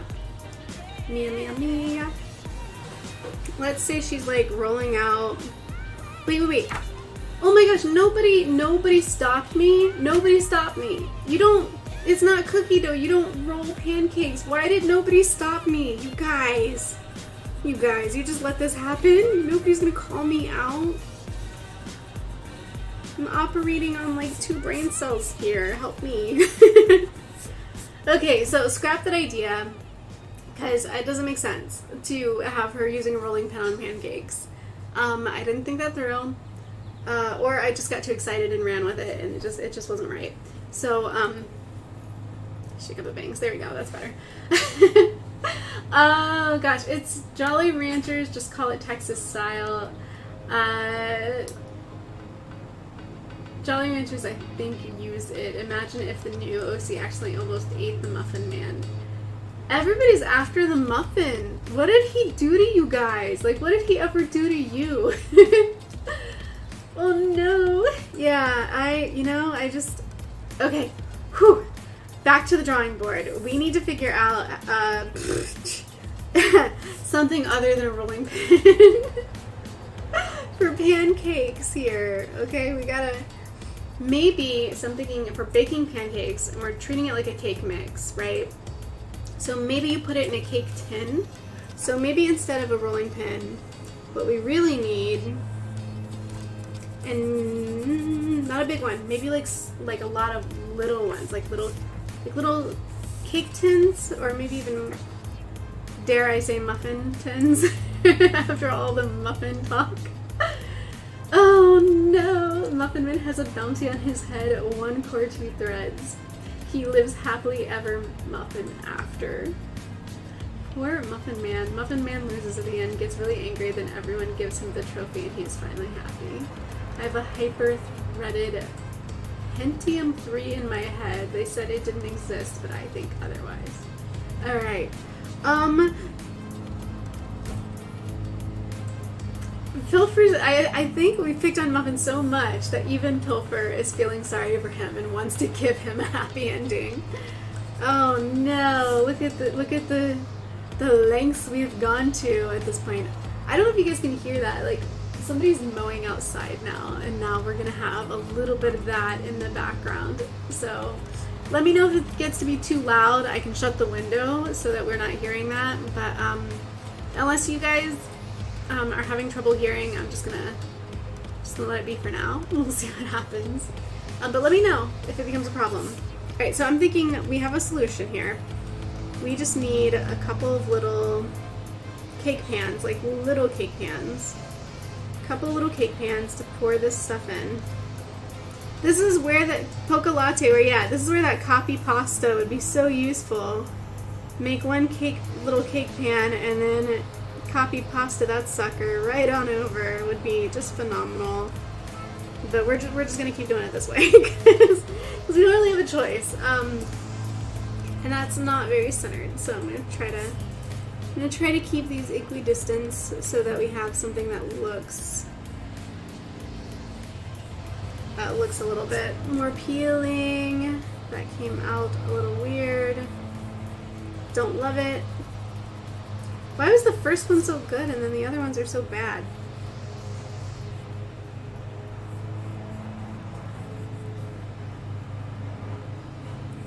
Alright, so we have... Alright, so we have these little cake tins, right? I don't know why the only one that looks good is the middle one, but I digress. We're gonna go with it anyway. He is like Squidward. He's okay. The mowing is noticeable. I think it's getting a little too loud even for me, so I'm gonna go shut the window, but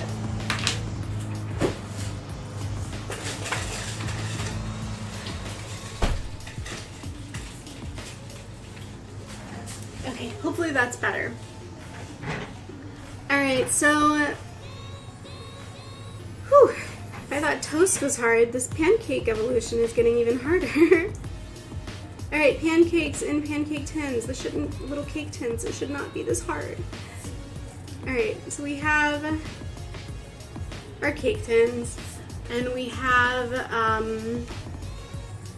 let's draw like a line here to make it seem like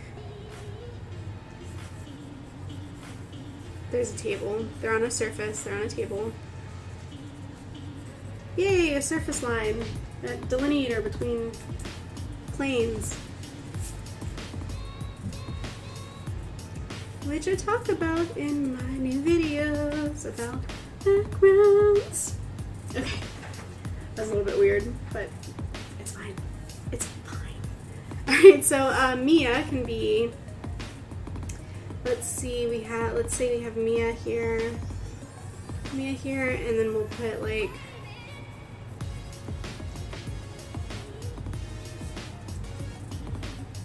you can put, I'm gonna put her in some like oven mitts because I think that would be cute.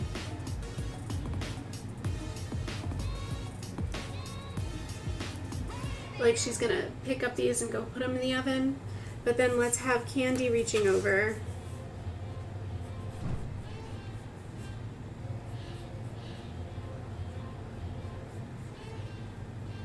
And she can be sprinkling in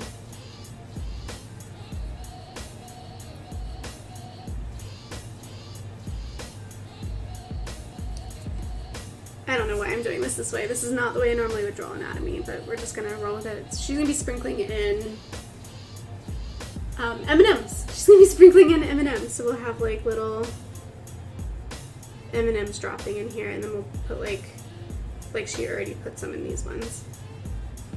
Okay, and then, so we'll have her kind of like leaning into it, like that, and that works. And maybe we put like a bag of M&Ms here, like she's literally pulling these M&Ms out of this bag, this little sack of M&Ms. Then we can put like a logo on it, just like that. Okay, so we have ourselves almost have a whole team here. Who are we missing from this team? Mrs. Claus. Kind of can't tell this is me unless I put her like little buns here. So that's Mia. Candy, we'll just give her like side whisker things. And I'm gonna look back, I'm gonna peek. Oh, Lily Bee, I'm so sorry, Pilfer. Lily Bee's the one that belongs on this team that we're not seeing here. So maybe what we need then to add Lily Bee is to put her in this panel with or we could just include her in a panel on the next page. The mowing, okay.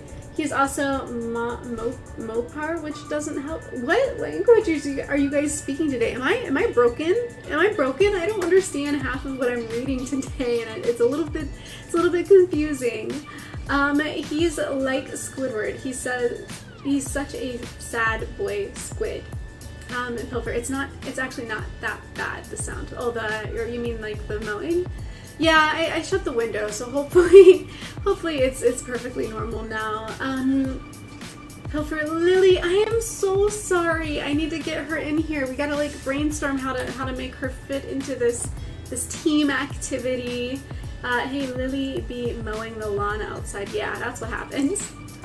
Polka's got it covered. Lily be's outside mowing.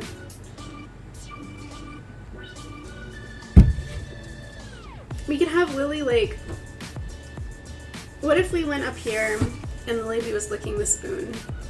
Like, you know, the spatula from the mixing and stuff. Like, maybe while, like, their stuff's baking in the oven. So what if we did... Let's go... We've got ears for the Lily bee, so that we know it's Lily bee. And, like, the cute cheeks. And then...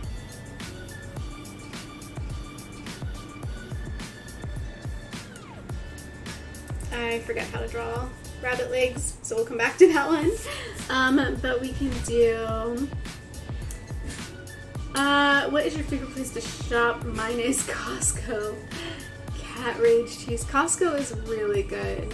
And it's so nice to like... to get enough of something that you don't have to go back for a long time. LOL, I'm guessing that later on Lily B and Felix will be like siblings. Maybe try on aprons. Ooh, apron. Apron. Yeah. An apron. That's so cute. I love it. Yes, that's what I need. And that'll also help me with this whole like how to like deal with the whole bunny leg thing. I just put an apron on it.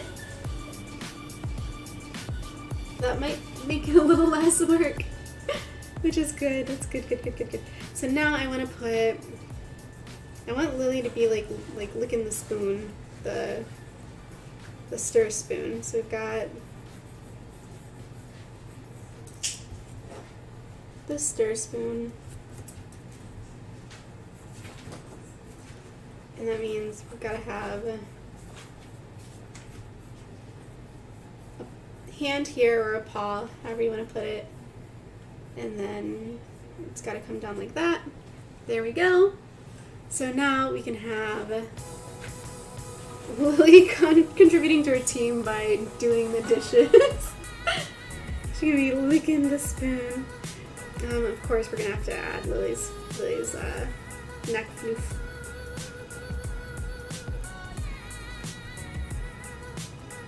Like that. All right. And all of this can be happening while in the background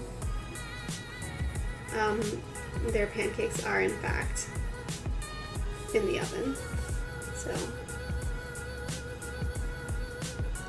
we're drawing a lot of these simplified ovens today.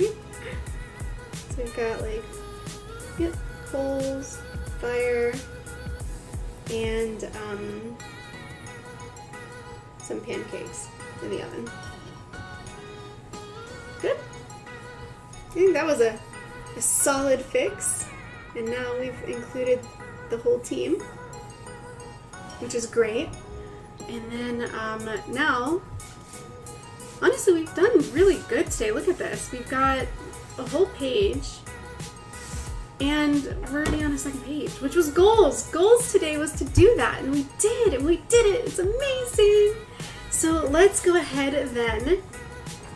We have another team. Maybe we can do a couple more panels before we call it a day, because I do want to try to get as much done as possible, at least sketched out, so that when I come back afterwards with the fully inked and colored version, you know, it'll all be stuff that you guys kind of help decide, and it won't feel like I just went and did that in a dark closet by myself or something.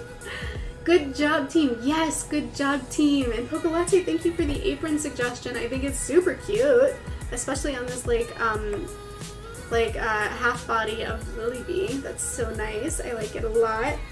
And we'll just make sure that the spoon and the hand holding it is super clear. There we go. Okay, so, and then of course, being your character will be the Royal Taste Tester, so we'll make sure that we include your character as well. Once we have the final like spread of everybody's breakfast entries, it'll be sitting on a table in front of the king and the Royal Taste Tester, but the Royal Taste Tester will kind of be in the front, ready to taste everything, with probably the king sitting on a throne in the back or something. So that'll be fun, and I think that that'll be a great time to introduce your character at long last, and you've certainly earned it because you've been waiting so patiently, and I think that I want to do justice by your character in its debut moment. So now we have Lily on here, and that's two teams. Two teams are down. We've got Team of the Crop on the page. We have Hopsalot on the page. We still need Bandits and Chef Turkey teams. She looks good. Thank you, Pilfer. Wait, whose character? Lily in an apron is too. Yeah, Lily. So Polka, Lily, the one that I put in the apron up here, that is Pilfer's character, the bunny. So let me flip back here and see. There we go. This one right here. So that's who we put up in the apron. Apron. Wow, me and words today. It's just it's been a struggle. Okay. Yeah, let's do. So the next one is gonna be Bakery Bandits and the Fruit Tarts. Have you guys come up with any like ideas on how making tarts could somehow be nefarious, or a way that maybe the bandit team is cheating? I haven't been watching the stream because I went out to get burger. Like a burger? That's okay.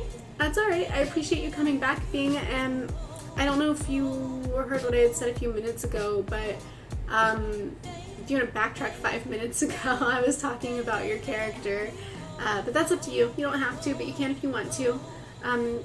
It'll probably be easier to find now since it just happened than if you wait to leave the stream and then try to go back through everything to find it, but that's totally up to you. The bandit team is adding the MSG to fruit tarts. They could be. They certainly could. Yeah, maybe they're using MSG in their batter.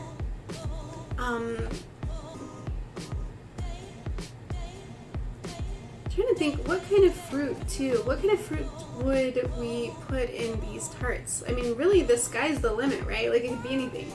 You could be using the standard. We could use the usuals like strawberries and blueberries or kiwis. We could do something like a little more exotic, like maybe a jackfruit, or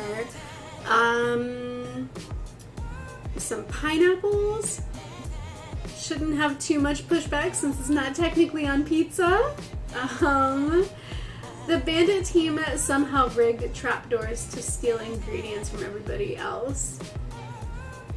I already stole, like, straight up stole from everybody else already, from Shmigal over here, taking somebody's bread, somebody's whatever's in his pocket. So there's definitely some stealing going on, that's for sure. That's facts. That's facts. And, so trapdoors, stealing, MSG. We could have them sabotaging another team by putting salt in their sweets. I'm trying to think too, like, it's hard to come up with something kind of like that's not straightforward. Like the straightforward ones, we started with straightforward ones. Those were easy, like easier. You know, you just, okay, well, what do we need? We need bread, we need fish, we need cream cheese or whatever. We need like toast, boom. Bread, fire, fish. Batter, cake tins, M&Ms, and it's pretty straightforward. So now that we're trying to do something with our baddies, which is not going to be straightforward, it takes a little bit more brain power, for sure. Switch salt and sugar. Pilfer, it could have, okay, yeah, they could be, oh my goodness. So what if, like Pilfer said, they switch the salt with the sugar on the other team that we haven't drawn yet, the Chef Turkey team, which is doing a very sweet dish. They are doing a sea salt caramel chocolate pie. So what if instead of sugar they got salt, but it's not absolute total sabotage since it is a sea salt dish, caramel sea salt, so maybe it'll just be too salty versus being totally ruined. Trying to think of how, like, maybe I'm playing it safe here. Maybe I'm playing it safe. But I do see that, like, yeah, I like that idea. Pilfer, I like it. I think we're going to do it. We're going to have the Bakery Bandits doing what they do and being the bad guys and switch the salt and the sugar and sabotage another team. So let's do some saboteuring. I'm going to make a note. Bandits. Sabotage. Chef Turkey by switching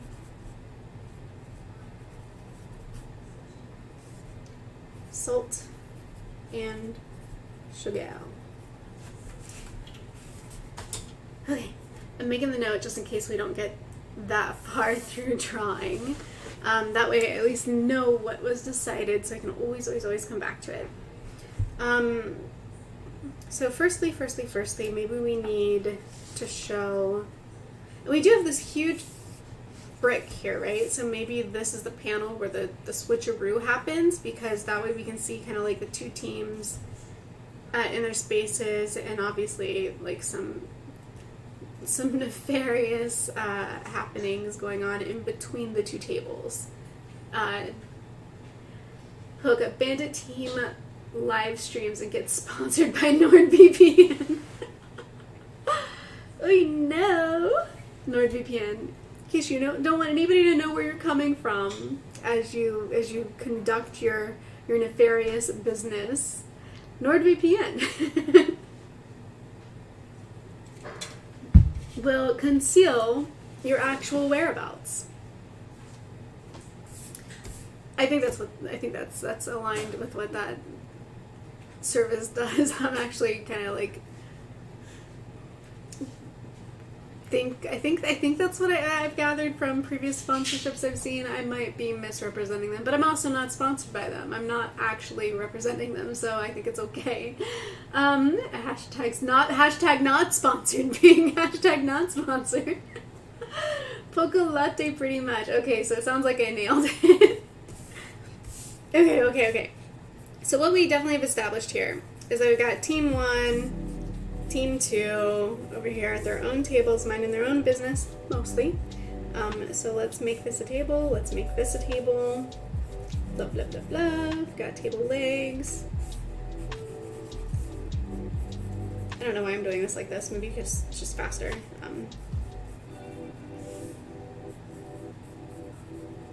Okay. Something like that. So I've got these two tables for these two teams that are adequately separated. Gotta keep them separated. Dun, dun, dun, dun. Okay. And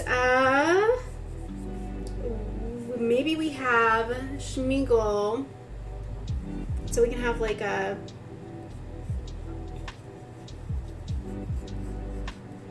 bag of sugar here, like on the end of the table.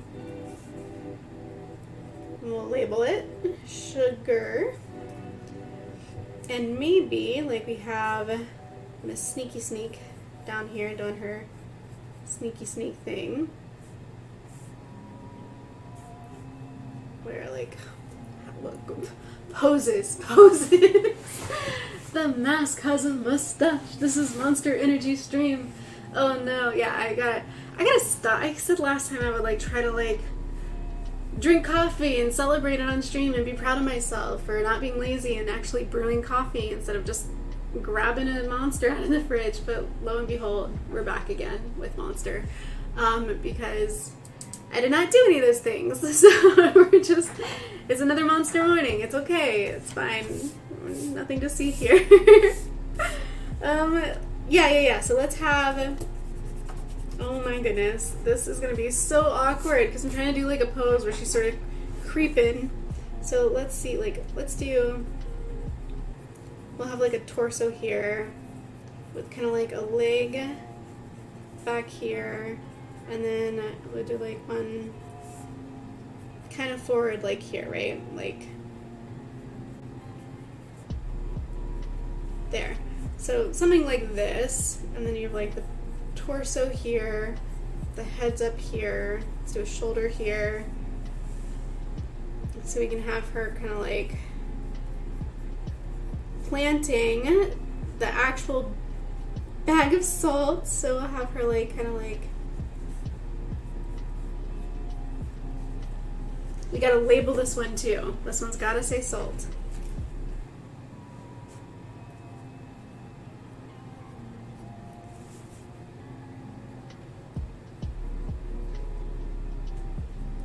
So hopefully that's legible. If not, I'll just rewrite it cleaner when I do the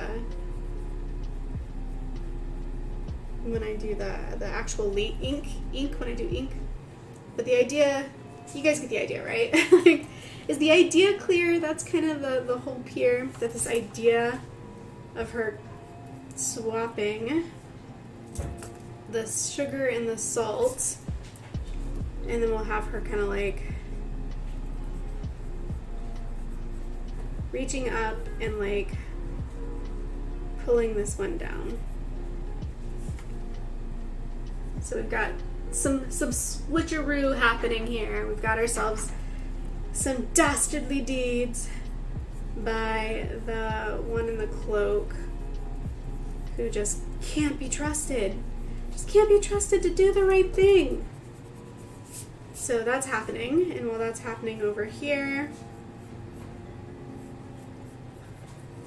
we'll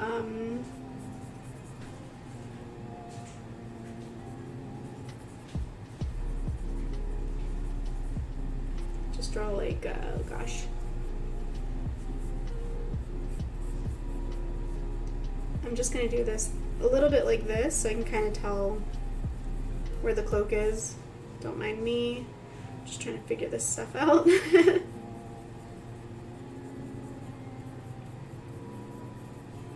Does that make sense? Are we getting a clear picture here? Maybe not too clear, but hopefully kind of.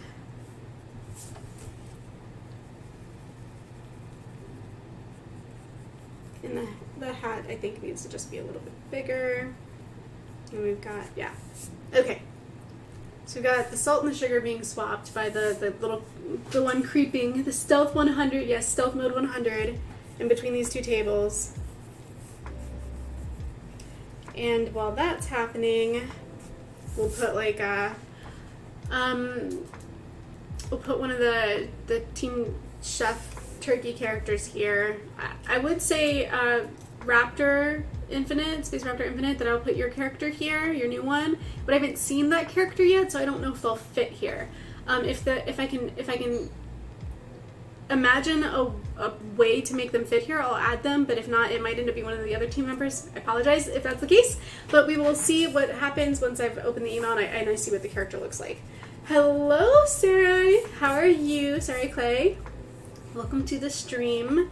We are deep in the throes of our big bake-off, our character first round eliminations, and so we've established that everybody's working very hard on their bakery entries for this first round of the contest, and some are working a little less hard and doing a little more cheating, so we're gonna see a little bit of that as well, which is the part we're currently working on, because we have our bad guys up here trying to sabotage another team. by switching the sugar and the salt. Okay. And let's see what else we got. Hello. Thank you for the smiley faces. It's good to have you join us. And the what is it they're making? They're making fruit tarts. So what we need over here then, besides cheating, obviously, is some actual,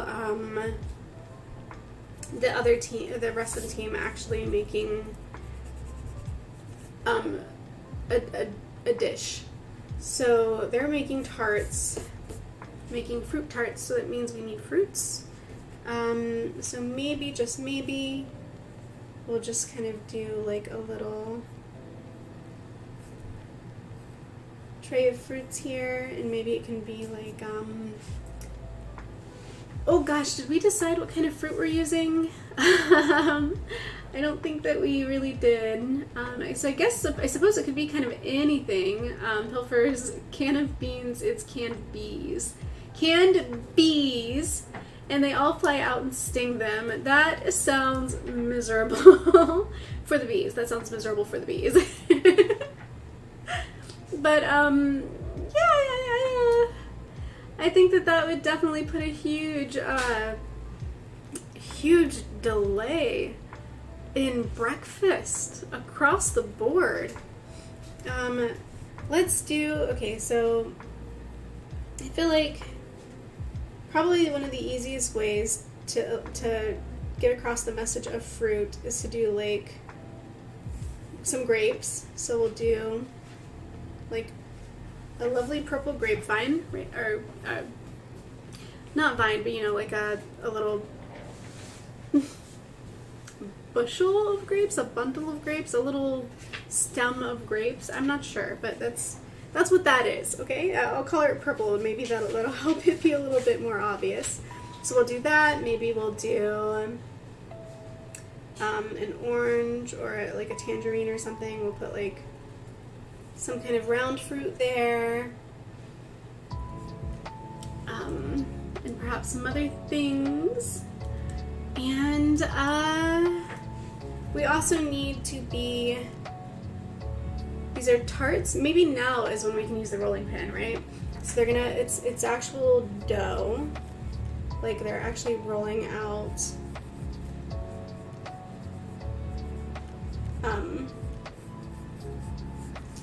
like dough.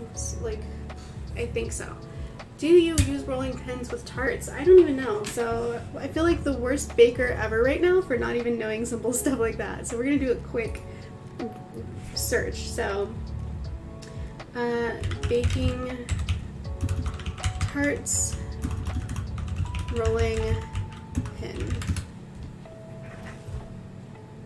Pastry, tart, tamper, and wood rolling pin. Okay, yes, this is a thing. Okay, I'm not off my rocker this time. So we do have a rolling pin, and we have some fruit. So this is how we're making our fruit tarts over here. And then on the other side, this team is making. You guys decided this earlier today. In the beginning of the stream, the other team that is being sabotaged is currently making sea salt caramel chocolate pie. That is criminal to ruin a sea salt caramel chocolate pie. That is absolutely criminal, and I will not stand. I will not stand for it. Except that I will, because I'm gonna be the one drawing it, of course. Rolling out dough for the pancakes. I know, I tried that earlier and it just didn't make sense, but that's okay because we found something else we could do with those characters, and now we get to use the rolling pin idea over here, which makes way more sense, and that way there's also not redundancy. Okay. So maybe here we'll use a square pan for this chocolate cake, since we haven't done that yet, and I did want this, I want each of them to sort of look like their own thing, so we'll do that. We'll have like a like a square pan for the chocolate cakes. And we need some people here from this team to be making our tarts. So Batter, yes. Oh, speaking of Batter, Crumbleton Batterson III is on this team. So we're going to need him. He's so little though. I feel like he could literally be down here. Because he's just this little scorched muffin who is not very tall. So I feel like we're always like sitting him on top of stuff, right? Like he's either always standing on the wagon or he's standing on the table or somebody's holding him up. And we never really see him standing on the ground on his own 2 feet. But if he was, he would be like way down here. He wouldn't even be able to look at what's on top of the table. He would just kind of be like this angry little muffin. No wonder he's so angry. He's so tiny.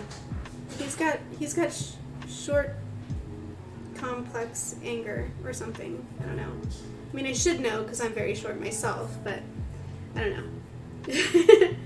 It may be that. It may not be. Who could say 100% for sure? Not I. But there's our guy, Mr. Crumbleton Batterson, beneath the table because nobody gave him a lift up, I suppose. And then we have Bandit Team switches Crisco with petroleum jelly. See, now we're getting all the nefarious, all the brainstorming, the brain is working, it's happening. We're getting these is it fair to call them pranks when there's food involved? Like, is that really fair when somebody's actually going to ingest it? Is it really still a prank, or is it mere, like, goodness, what's the word I'm looking for? It's not neglect. It's more like, can you guys think of a word for this? For a scenario like that where, so, gosh. Yeah, it seems a little bit past the point of pranks when you're asking somebody to eat something that is not meant to be eaten. That just seems indecent, at the very least. Just pretty indecent. Okay, so we've got Schmeagle, Crumbleton, and then up here we could have Candy Lemony, right? So Candy Lemony, and we're not cutting off the top of her head this time, so we can bring back the horns. We'll be able to see her horns this time, which is nice because we haven't seen those in a while, in a couple pages, and I don't want to forget that she has them. So I want to make sure that we don't lose that feature of hers. So we have our Candy Lemony here, and we'll have her like candy cane wings, of course.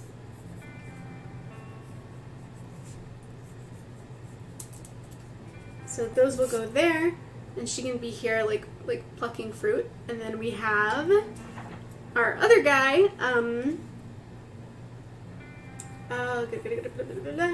This is the story about a boy. No, okay. What is it with me in the 90s jams today? Or this is 2000s, early 2000s maybe? Yeah. We've got our guy, Dr. Crow, over here with his spectacular feathery updo. We're not quite updo, but you know. So we've got this guy back here being who he is. And he'll be doing the rolling pin stuff. He'll be on the rolling pin business. So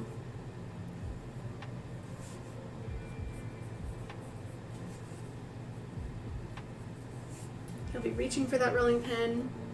And maybe even too, this will be a good time to talk about, I don't know how many of you know this. Probably most of you that are here right now probably do know this. Dr. Crow is wearing a totally different outfit here this black outfit with the gold accents and stuff than he is wearing here. Here he's got on the lab coat. And the reason for that is because all this time I've been drawing Dr. Crow in this lab coat, when in actuality the character design was given to me with him wearing more of this duster-looking black jacket.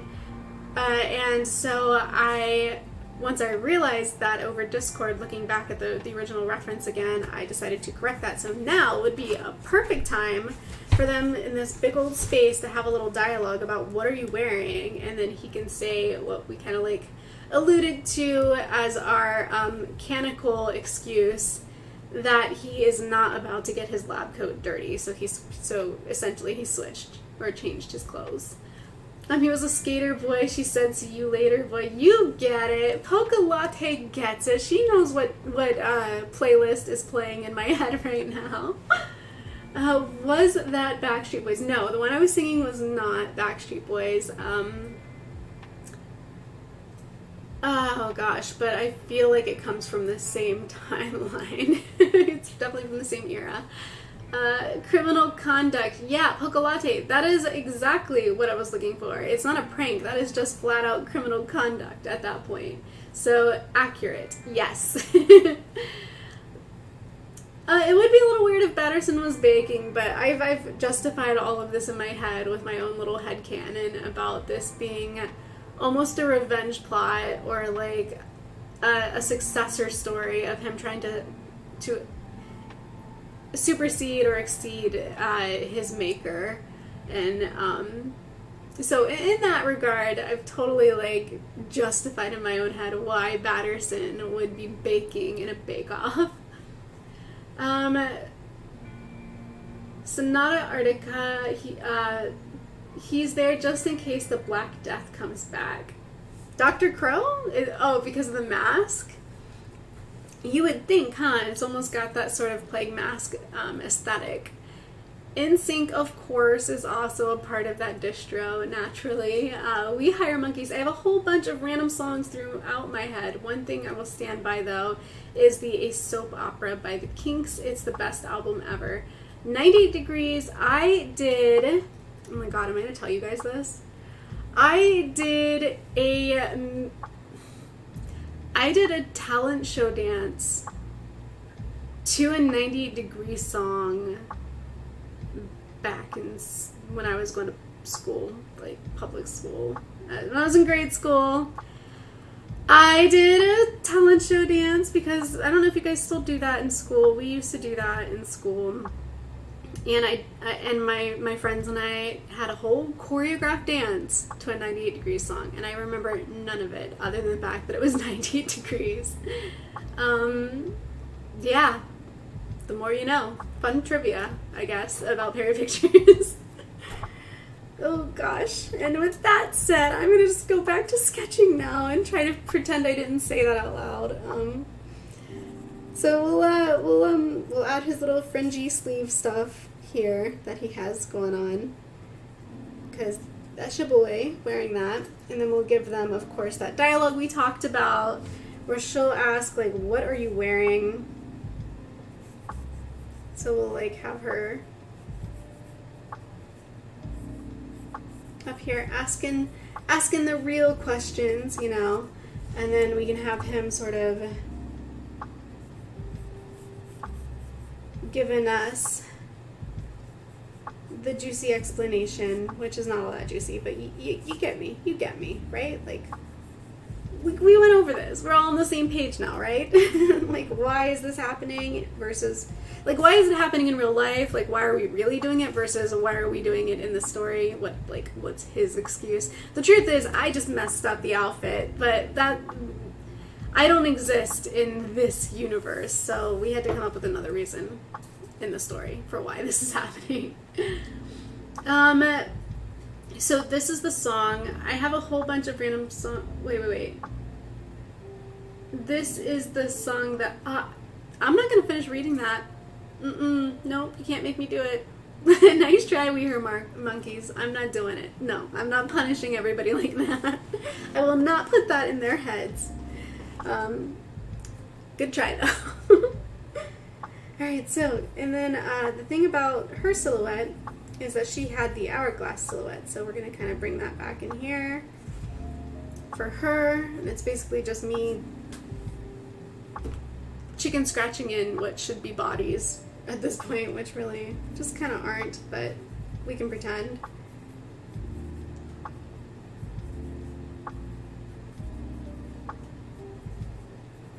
There we go.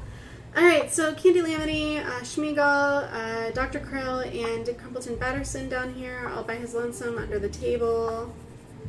And then we have over here that teammate. We have a blank. I totally just skipped right past this panel here for no reason, apparently. I guess I was just so eager to get to the connivery down here that I totally just bypassed that. I was like, psh, doesn't exist, not worrying about it, we'll come back to it later. In my fictional universe, We Hieronkeys, the characters recognize me as a god and hate me with every fiber of their existence. I torment them throughout the story against their own will. That sounds about like every author ever, probably, because we all have to create conflict for there to be a story, right? Like, that's how we justify it. And then we get mad in our own real lives when we're like, curse you, why? It's for the conflict, for the story.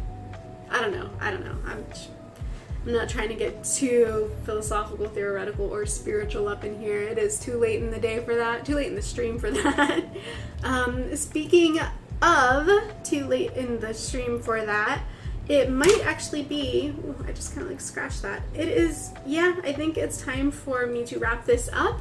We got so far today, you guys. Let me pull down this riser so we can just take one glorious look at the whole page. I mean, the whole 2 pages as one gorgeous screen capture, and hopefully I can make it focus. There we go, and it's in focus. It'll shake a little bit because I took my hand off of it, but it'll come back. It'll stabilize, and then, yeah, I mean, look at how much we did. This was a lot for one stream. I feel like sometimes we don't always map out a whole page. Today we mapped out almost 2 whole pages, which is pretty awesome.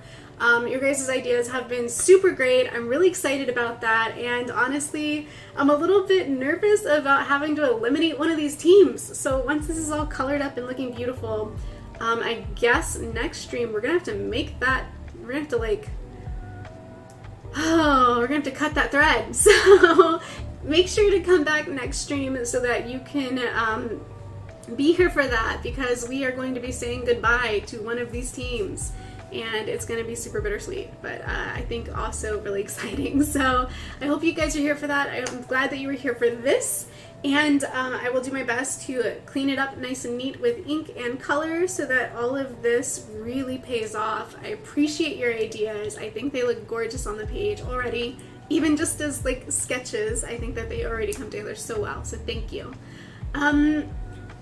Sarah Clay, no, I know it's tragic, but it must be done because this is a contest and we cannot have a winner if we do not have losers.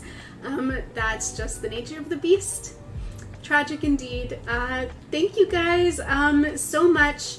I will post the colored page for the last one, this one.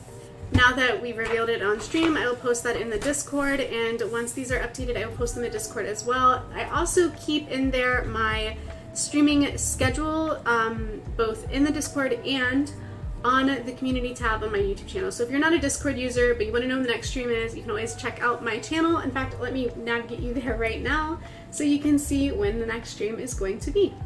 So, okay. Over here on my channel, community tab, scrolling down, here we go, the schedule. So you'll always be able to find the schedule here on the community tab on any given month, because I update this every month. This is when we will be streaming next. It'll be Saturday the 28th, so mark your calendars, leave yourself a reminder, and I will see you guys on the 28th. Thank you so much for being here. Yes, Polka Lullaby is already licking the dishes clean. She is contributing. See, it is a contribution. We Hairmonkers Losers Wash the Dishes. Oh no, I walked right into that one by reading backwards, but it's okay. Bye everyone. See you next time.